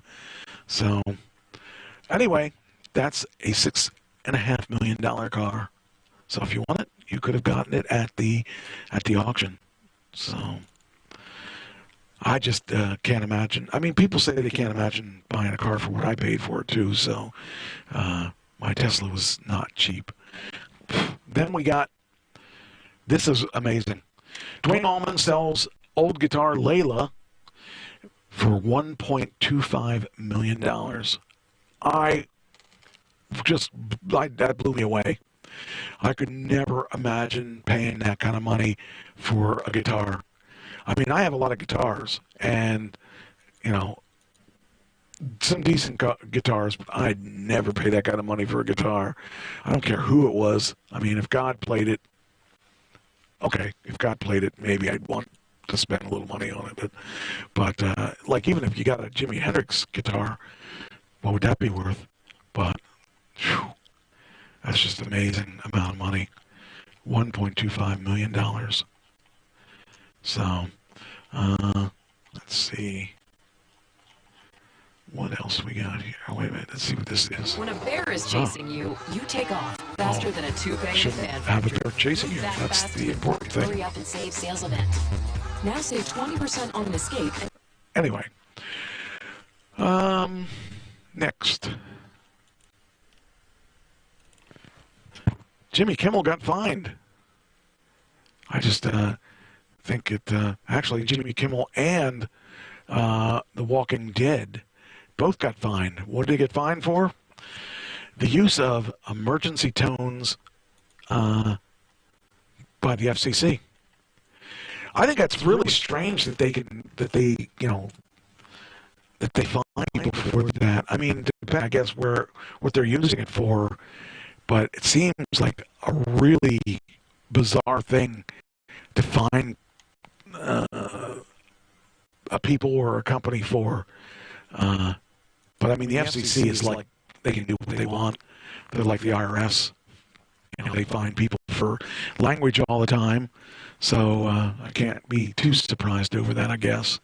But it just seems really weird to think about, being fined over that stupid tone that they use. According to the article here, episode of Jimmy Kimmel Live last year featured emergency tones in a sketch mocking the presidential alert system, and it's cost the parent company ABC dearly. They fined them $395,000 for that. I thought, wow, that's pretty hard. The emergency alert system tone is used on television and cell phones to warn people of impending emergencies such as tornadoes and floods. And the Late Night Comedians show used the tone 3 times in a sketch, October 3rd. So I guess that's why it was so much. Kimmel said it was not the only culprit. AMC's Walking Dead was fined $104,000 for using the simulated EAS tones in 2 scenes in February. Television series Lone Star Law also misused the emergency alert tone, and it cost Animal Planet a penalty of $68,000. Morello Radio Holdings, which owns several stations in California, got fined $67,000 for using the tones in promotional materials. So, wow, that's a lot of money for that. That's amazing that they actually got fined money for just the tones that we use for emergency things. But the thing is that it's funny because back in the days before Howard Stern turned to Sirius, they were finding him left and right just over things that they felt weren't appropriate, and so they can, they could find the rules change all the time. They find people today something that they may not be fined for. A year from now, you look at television right now, we're seeing a really big change in what you can and can't say or do in television. I hear the S word constantly. I hear the F word constantly on just regular television, and they aren't getting fined anymore. However, radio still gets fined for, certain words that you can say on TV now. So, go figure. It's just one of those things that how do you fix? How do you know whether or not you can say it, because the rules change? But the tones, I never would have even imagined seeing that happen. So that's kind of all news to me. But yeah, that's the end of the entertainment section. Now we got the main show. Well, actually, there were crimes that were really odd. I want to talk about Tesla, though. There's something I wanted to talk about Tesla. I want to make sure this is the article. No, I don't need to do that this week. We'll do it in a future show here.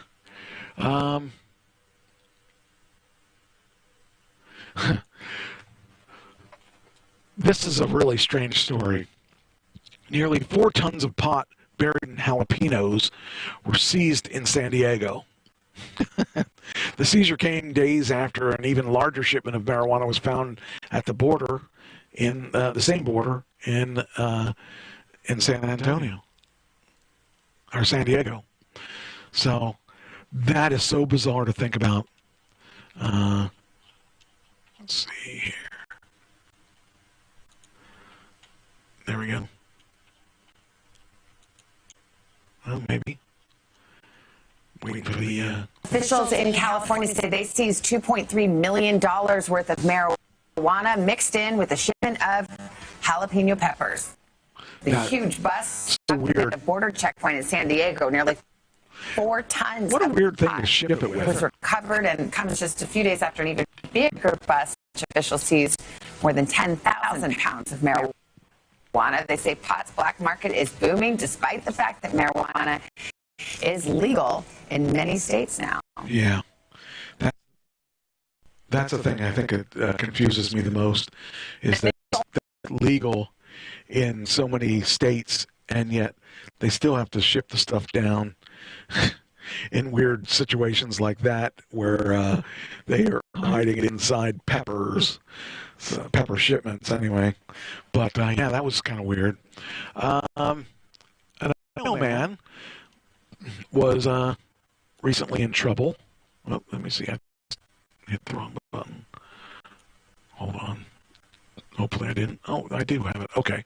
Ohio man was arrested for social media threat against the Jewish Youngstown Jewish Community Center. Who would have thought? There's still people like that out there that are threatening, hate crimes and stuff with these things. But they still happen, and they're still prevalent. So unfortunately, and why would you put that on your social media? I just can't imagine what you think you're going to accomplish. James Reardon Friday afternoon after a threatening post appeared on his social media account. The video shows him shooting what police described as a semi-automatic rifle. He identified himself as a white nationalist who would shoot members of the Youngstown Jewish community. That kicked off an intense investigation, a very rapidly evolving investigation because of the way the world is at any time. The rest of Reardon's social media feed is filled with racial slurs and comments against minorities. Based on the threats, a warrant was issued. The FBI Violent Crimes Task Force raided Reardon's New Middletown home late Friday night.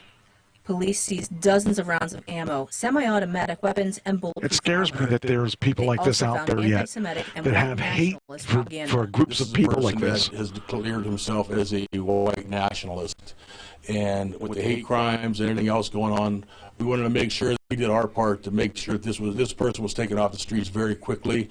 Reardon took part in the deadly protests in Charlottesville, Virginia in 2017. He was interviewed for a documentary and said that he was a white nationalist, that he wanted to see a homeland established only for whites, and that his parents did not agree with his opinions. That's good. Why his parents are smart enough to know that that's not the right way to go. They said they immediately contacted police and increased security at the Jewish Community Center, local synagogues, and other Jewish facilities. We're confident that we're doing what we need to do at this point, but the world has changed, and we always have to assess what we're doing moving forward. An arraignment set for 9:30 Monday morning in Struthers Municipal Court. The FBI has not said yet if they'll pursue federal charges. In Youngstown, Amanda Smith, WKBN 27 First News. Unbelievable. People are just nuts out there. I can't understand how you could hate a group of people like that, a whole group of people. So here's another one. We had three of them last week, and another one to add to the list. We got a 22-year-old girl dies after being a 22-month-old girl dies after being left in a hot car in New Jersey. When are you gonna learn, people? I just can't understand why we still have this kind of thing happening. 22-month-old girl has died and was found unresponsive in a minivan outside a commuter rail station in Lindenwood, New Jersey. 911 call about 3:38 p.m. Friday with a child inside the van. It's in the high-speed lane, or high-speed line, according to the press release. Why? Why can't people just be smart about things? I just can't believe that these things even happen at this point. Toddler was found dead, pronounced dead at the scene, 3:54 p.m. Authorities didn't say how long the child was in the minivan. The investigation was ongoing and no charges have been filed. I just don't understand. Says heat stroke kills 38 children every year on average. We got to be way above that this year, I would think. I don't know. But it's your kid, and you got to be smarter than this. Why would people just not pay attention to what they're doing and leave their kid in a car, in a freaking car like that? I don't get it. I just don't. There's no reason that should happen at this point. Or back when it first started happening, okay, but we all know now. We all know that it's not good. But people still do it. They just don't seem to make the correlation. I don't know. How dumb do you have to be to do that? You have your kids and 22 months old. So I don't know. Just another one is gone, and it doesn't make sense to me. But this person will probably, I would think, he'll probably face some charges on it, don't you think? I mean, we all know that that's not the right thing to do. So, I don't know. I just really messed up by that kind of thing. Because I wouldn't want to necessarily have kids, but if I did have kids, you know, I certainly would care about whether or not they're in a hot car. So, okay, now we need to get this somewhere where I can post one of these. There we go. They didn't have a post button, so I have to cheat. There we go. All right.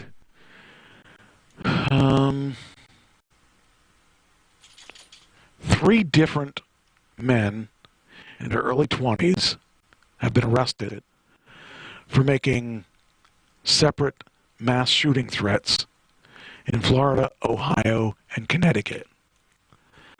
What's this world coming to, man? Well, I can't, you know, we ran into this over the past couple of weeks where people were killing people in Walmarts and in all these different places. And these are all young kids. None of these kids are like 40, 50, 30.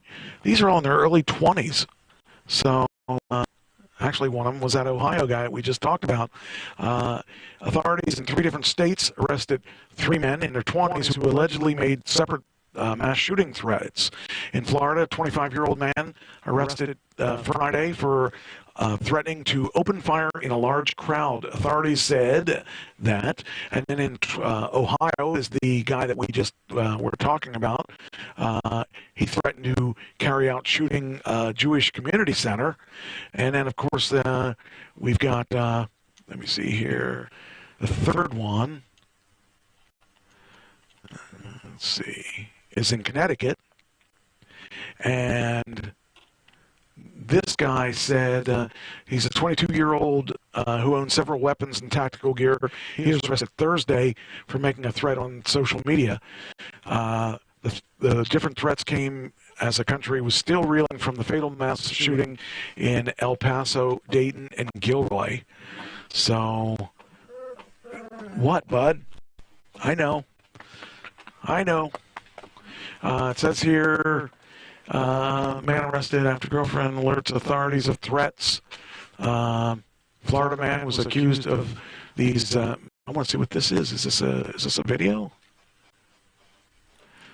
Hold on. Just I got a pesky dog here too, so he wants his attention. So let me see here. So where's that video? No, it is going to play. Okay, let's see if it plays. Skipping 10. What's that mean? 9. Oh, okay, it's a countdown. I've stopped playing a lot of these videos because I get tired of the wait time. Okay, let's see. This is the one guy that... What's he got? Armor or something? I don't have any sound. Why don't I have sound? Well, that's weird. Maybe there wasn't any sound. Huh. Alright, well. I'm glad he was taken away, I should say. Because these people just really need to learn to accept people for who they are and stop trying to kill them. Just unreal. 3 of them. So we got at least those 3 off the street. At least 6 teens are shot in a Houston incident house party organized on Snapchat. So now you can't even go to a freaking party because you got to worry about whether or not you're going to be shot. So 7 shot after random Snapchat invites to instant house party in Texas. An instant house party ended with a car chase and several people shot. Houston police said they were called to a house party early Saturday. Well, here we go. Now we got to turn this freaking thing down so we can talk. Okay. The instant party in Texas ended with a car chase and several people shot. Yeah, I just said that. According to police, Houston police say they were called to the house party. Well, I just said that. You guys are behind. Get with the program. Estimated 30 to 50 people were there. They were invited on Snapchat. Jeez, just like they were listening and decided to put a story together.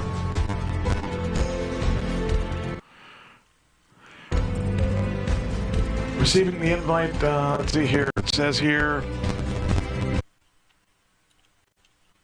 see, this is really a problem when it says here a verbal fight broke out.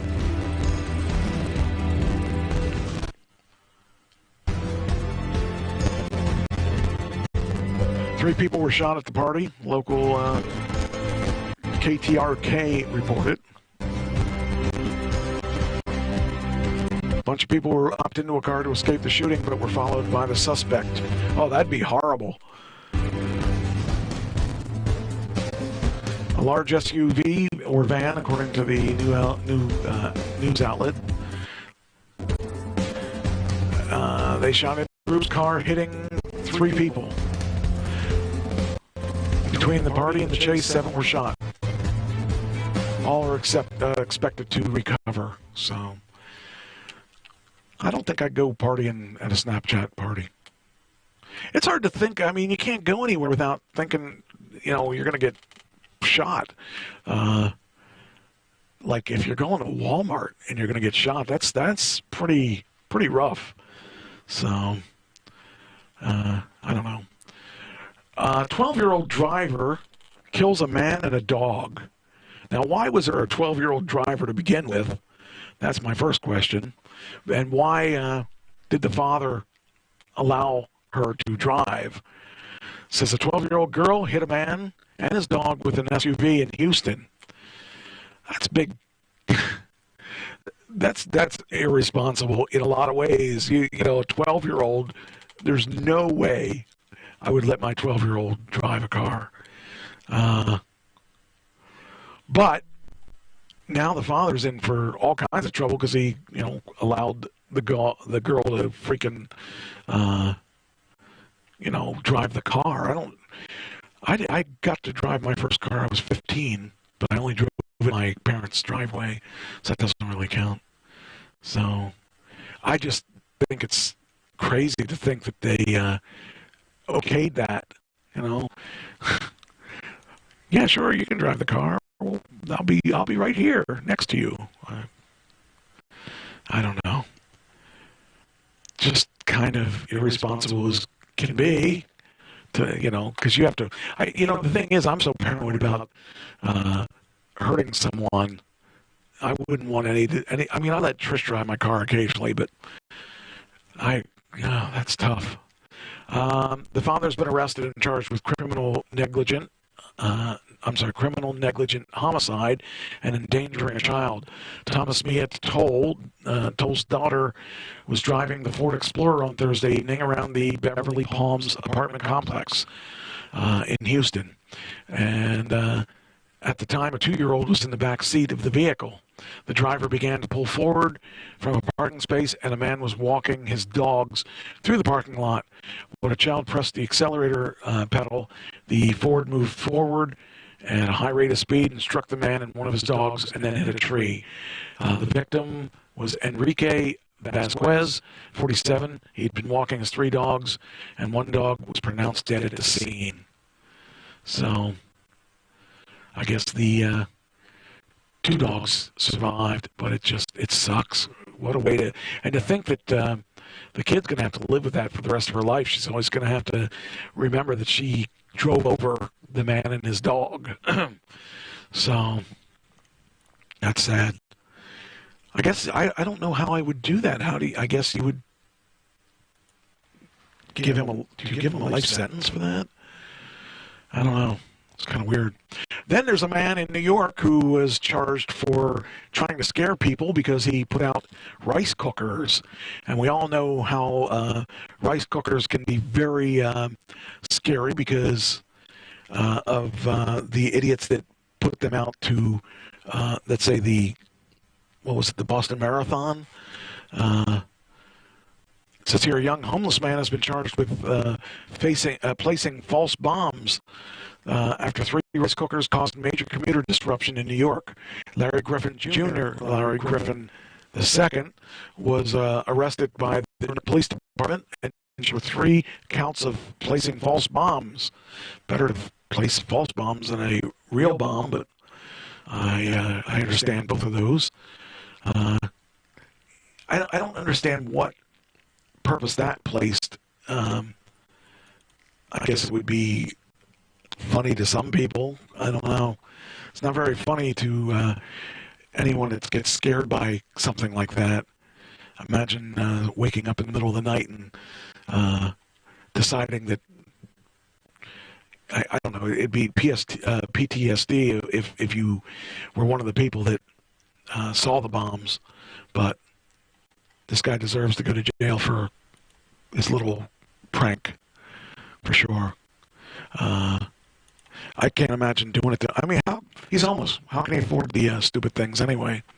So, there was a suspect arrested in Philadelphia for shooting 6 cops during a standoff and charged with attempted murder.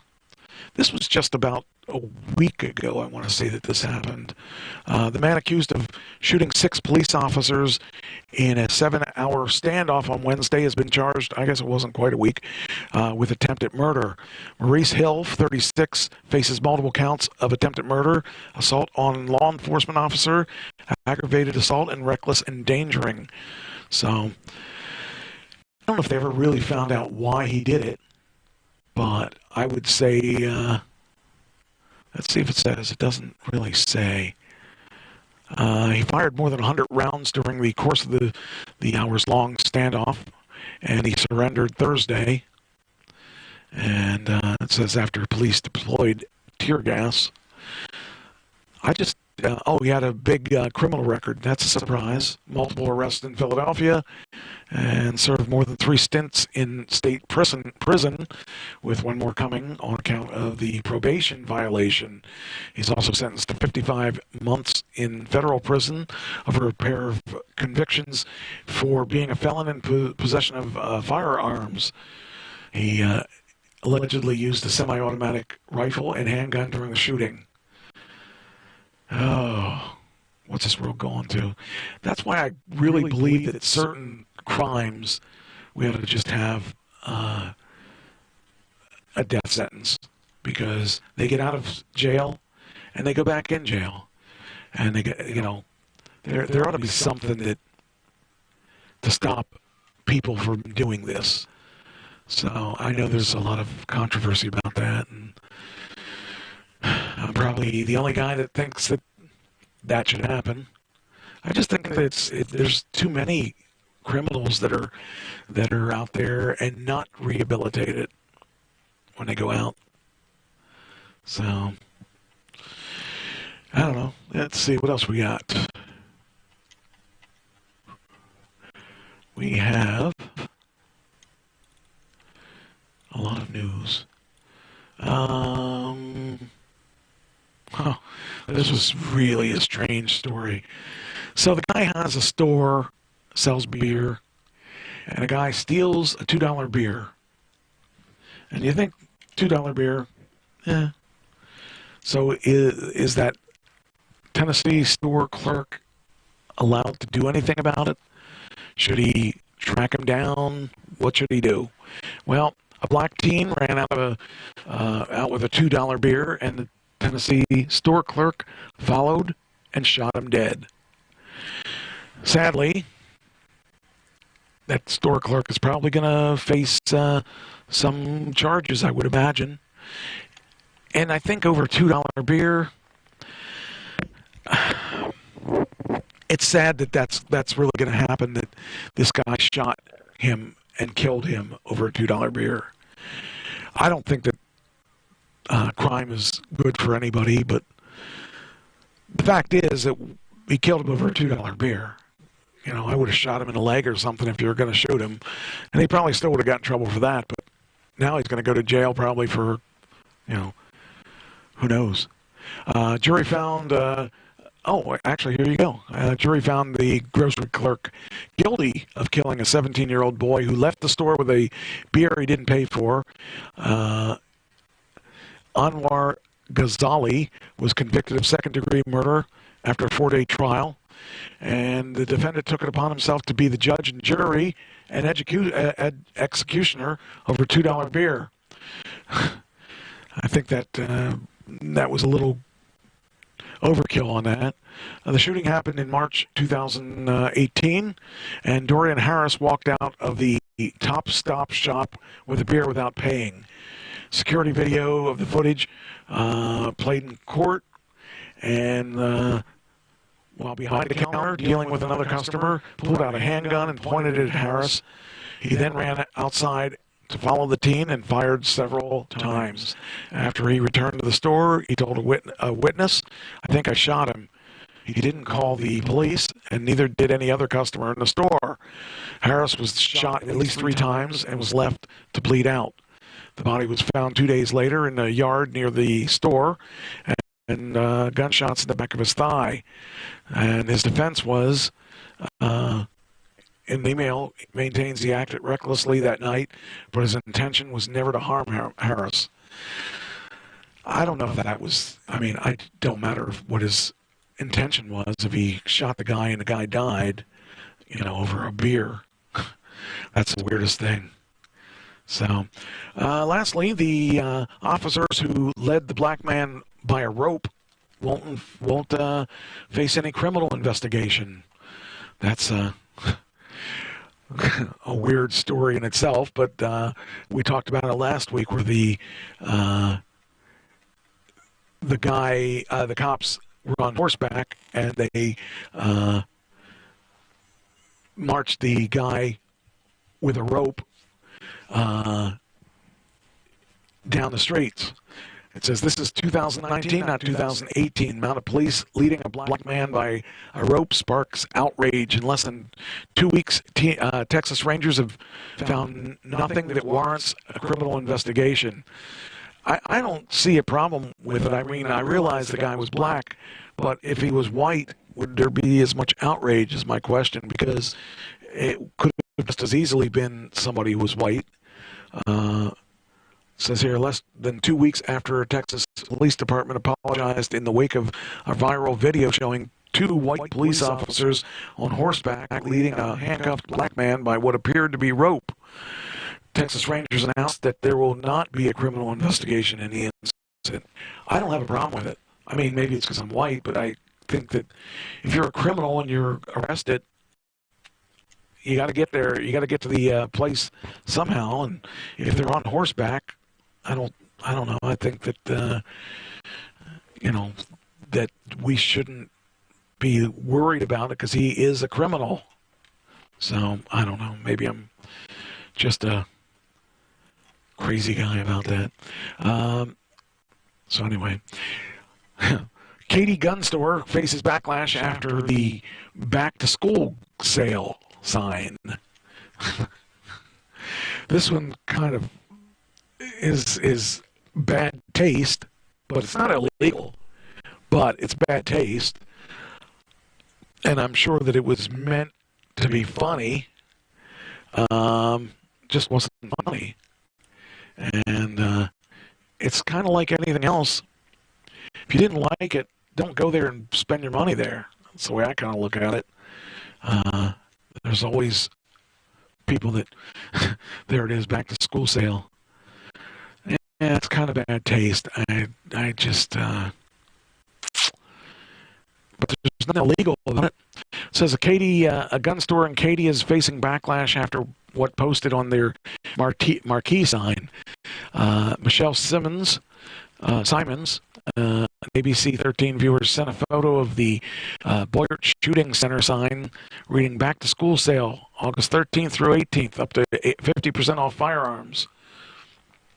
Simons and her husband were driving by when they passed the sign and were surprised by the sign. It was jarring. Like, did I really see that? Well, it did its job. He's got a lot of advertising at that store. So, yeah, I don't think if I had a store like that, I would advertise my store like that. But there's really nothing illegal about what he did. So I just think that they probably thought it was funny and knew it was controversial, I would think. But I don't know. Skip some of these because we're running out of time. This is kind of weird. A car drives into a pool at an LA Fitness. Sounds like a beginning of a joke, right? Well, it's not the beginning of a joke. It is something that has actually happened.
Like if my dog were outside and a gator climbed the fence and just chomped on my dog. That means that they're not afraid of people and don't mind moving into our territory. And it could be a pretty weird thing. I'm trying to see if this video is going to show them climbing, because I hope that's the case. Here we go. Going bump in the middle of the night, better check the pool for alligators. This 7-foot alligator decided to take a little midnight dip. I think that would be weird to wake up to an alligator being in your pool. In a Florida woman's swimming pool. She heard That's weird because I would think that they An would. unfamiliar sound while her children. I would think that they would be afraid of the chlorine. I guess that's not the case though. Children were sleeping, and when she spotted the gator, she picked up the phone and called police. Authorities sent a private trapper to the woman's home in Port Charlotte, Florida. That's just south of Sarasota. That trapper told the woman he was going to take that 7-foot gator to a farm to be released for mating. So the alligator will end up picking cotton. When you hear something, that would be so strange to see that a gator would be just out there, you know, doing its business, doing what it does best, and that is terrorizing people. That is so weird to think of. I can't imagine that. That would be that would be a strange one. But you know, I have another one where it says here a large gator was taking a swim in Pinellas Park puddle. So I mean, obviously we don't have them up here, so we don't have them in Pennsylvania, so we don't really have to run into that situation. But boy, I'll tell you what, that would be a wild thing to if they were to start, you know, being in other places like that. That would be scary. So let's see here. Well, let's see. I want to see this other one. The one in Pinellas Park.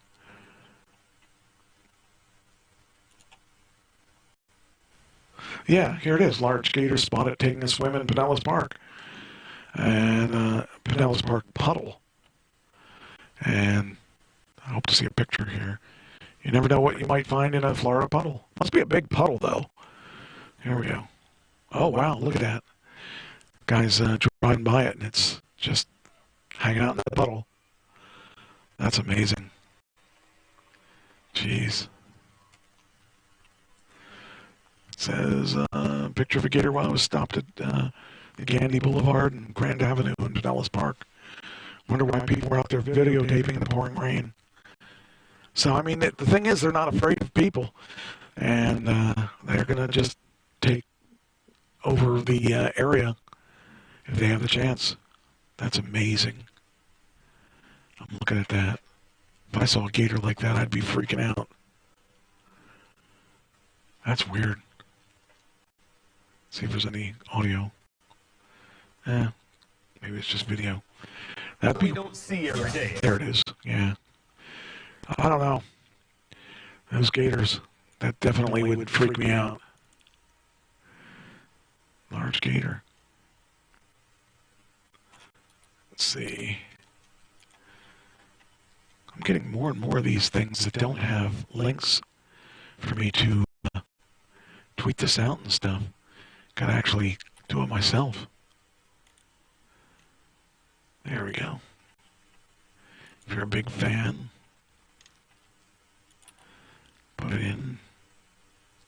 Oops. There we are. Paste it in there. And see the gator swimming, taking his good old time, enjoying the weather, which happened to be rain. I'm kind of glad we don't have them up here.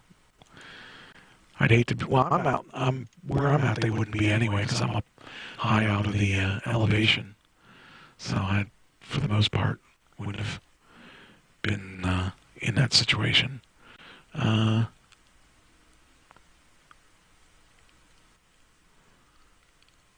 is it? I think...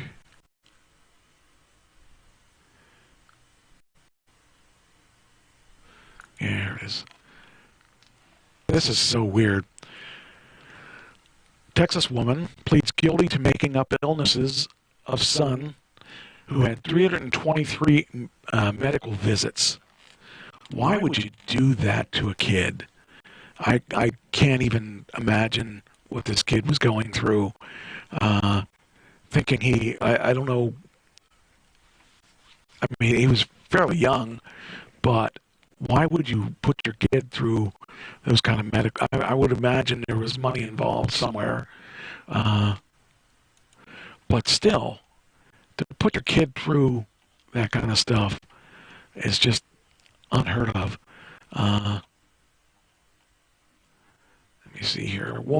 Texas woman accused of exposing her son to unneeded medical tests and procedures, including taking him to hospitals more than 320 times, has pleaded guilty to recklessly causing injury to a child. Kayleen Bowen Wright pleaded guilty last week, and it says here, sentencing for the 35-year-old who faces up to 20 years in prison is set for October. Child Protective Services removed the boy from her care in 2017, and it was alerted by a Dallas hospital that medical staff determined that he didn't have cancer or many other symptoms that she reported. So the boy's father, well, it says here that in petition to removal, said the boy had been to hospitals and pediatric centers in Dallas and Houston at least 323 times in all, and he had 13 major surgeries between 2009 and 2016. The boy's father, Ryan Crawford, told the paper, "I'm happy that she decided to do the right thing. Eventually, all the lies had to stop." Crawford was made the sole managing conservator of the now 10-year-old. So for 10-year-old to have that many surgeries and that many times to the doctors, I just don't even know why you would do that. I can't imagine. I mean, I'd be curious why she felt that her child had to go to the doctors that often. 323 times in 10 years, that's 33 times a year if he went every year. So I don't know. There's lots of wackos out there, and there has to be a reason. I don't know if there was money involved or what it was, but there has to be some reason she had to do this or felt she had to do this. Here's a weird story about a woman who thought she had kidney stones. It wasn't kidney stones. It's probably a lot worse than that, because she had triplets. A South Dakota woman was rushed to the hospital for what she thought were kidney stones. Nope, it was not kidney stones. Turned out she was having a baby. Triplets. 3 kids.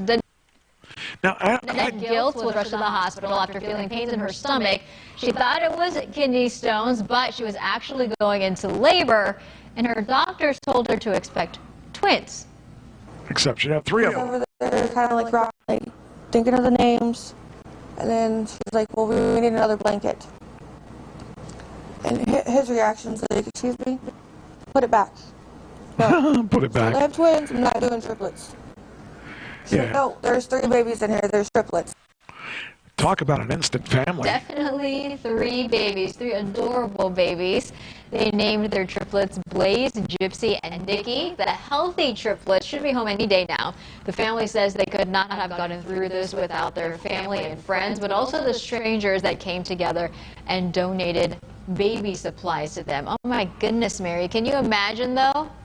Wow. Baby supplies in triplicate. No Yeah, less. I wow. mean, oh my goodness. They're going to need a lot of help as time goes on, but just incredible. 624. It's kind of weird thinking about it.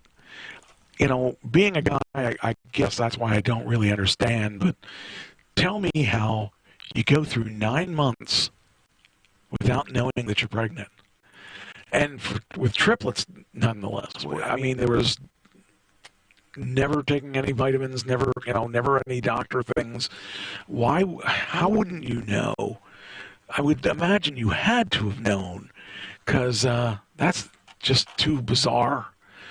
But yeah, really kind of strange to think that this woman didn't know she was pregnant. Now, I used to have to go to work on a regular basis, and one of the girls I worked with did the same exact thing. She says she didn't know she was pregnant, and then one day I guess the kid just arrived. So, as strange as it sounds, I don't know. Just really strange to think about. Airport security got in trouble. What did they do? What could they possibly have done? It's a scanner prank. Airport security fired after passing a note to passengers saying, "You ugly," and cackling as he read it. You would think that people would understand that those kind of things aren't funny anymore. You got to be held accountable to what you do. And this person, I guess this video here, let's see if the video actually plays. Waiting for the video. Here we go. Oh, shoot. If you're buying, you got... I hate when you do that to me. And then it says, an airport security guard has been fired after she passed a note to a passenger with the message, "You ugly," and laughing hysterically as he read it. Neil Straussner, 40, was passing through the Rochester International Airport in Minnesota in June when the guard gave him a piece of scrap paper. You know, it doesn't make sense that people are that but if you're that stupid, you deserve to lose your job. That's the way I look at it. Because in this day and age, you know, it's just not one. It's just beyond stupid to do something like that.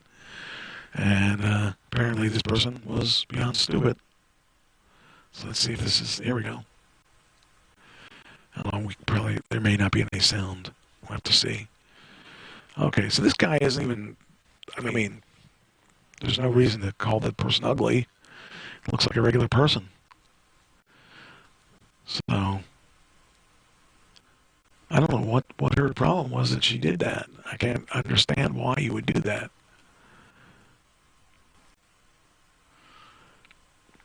This is a horrible video. Let's see if this, well, we're not going to get anywhere with this video. Yeah, you see the person laughing. Yeah, it was real funny. CCTV footage shows Straussner walking through the scanner with the guard bearing a huge smirk on her face. Before he leaves, she hands him the paper, laughing and looking back to see if he reads it. Yeah. Seconds later, she can be seen almost falling over with laughter, but he said he initially thought it was a piece of cardboard or some trash, but why? Straussner later told the paper, "I didn't open it because I didn't care." She turned around a few times and asking, "Are you going to open that?" When he finally did, he looked at it and saw the message. He said that he just put it in his pocket and got on his plane to Kansas. He's now trying to come to terms with the incident, said, "I really have no idea what she was trying to do." After Straussner left, she can be seen tearing up another piece of cardboard from a box of latex gloves and appears to be writing something for her next victim. He added, "I travel constantly and I've never seen anything like this happen. I don't like throwing negativity around. What about a note that says, 'Hey, next time, bring me tacos'?" You know, so that would be funny. At least then it would be, you know, funny. It's not even funny when you just are being mean about it. But at least she was fine about it. Because after all, we don't need negativity in the workplace.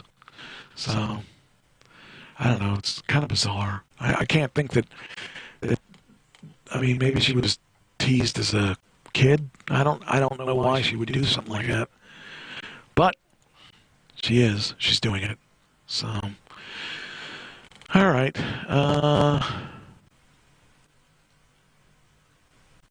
I guess that's about it. I guess we are done. Well, thank you for watching the show. Hope you enjoyed it. And time to sign off and get back to our regular scheduled program. And just gotta do a few things here. There we go.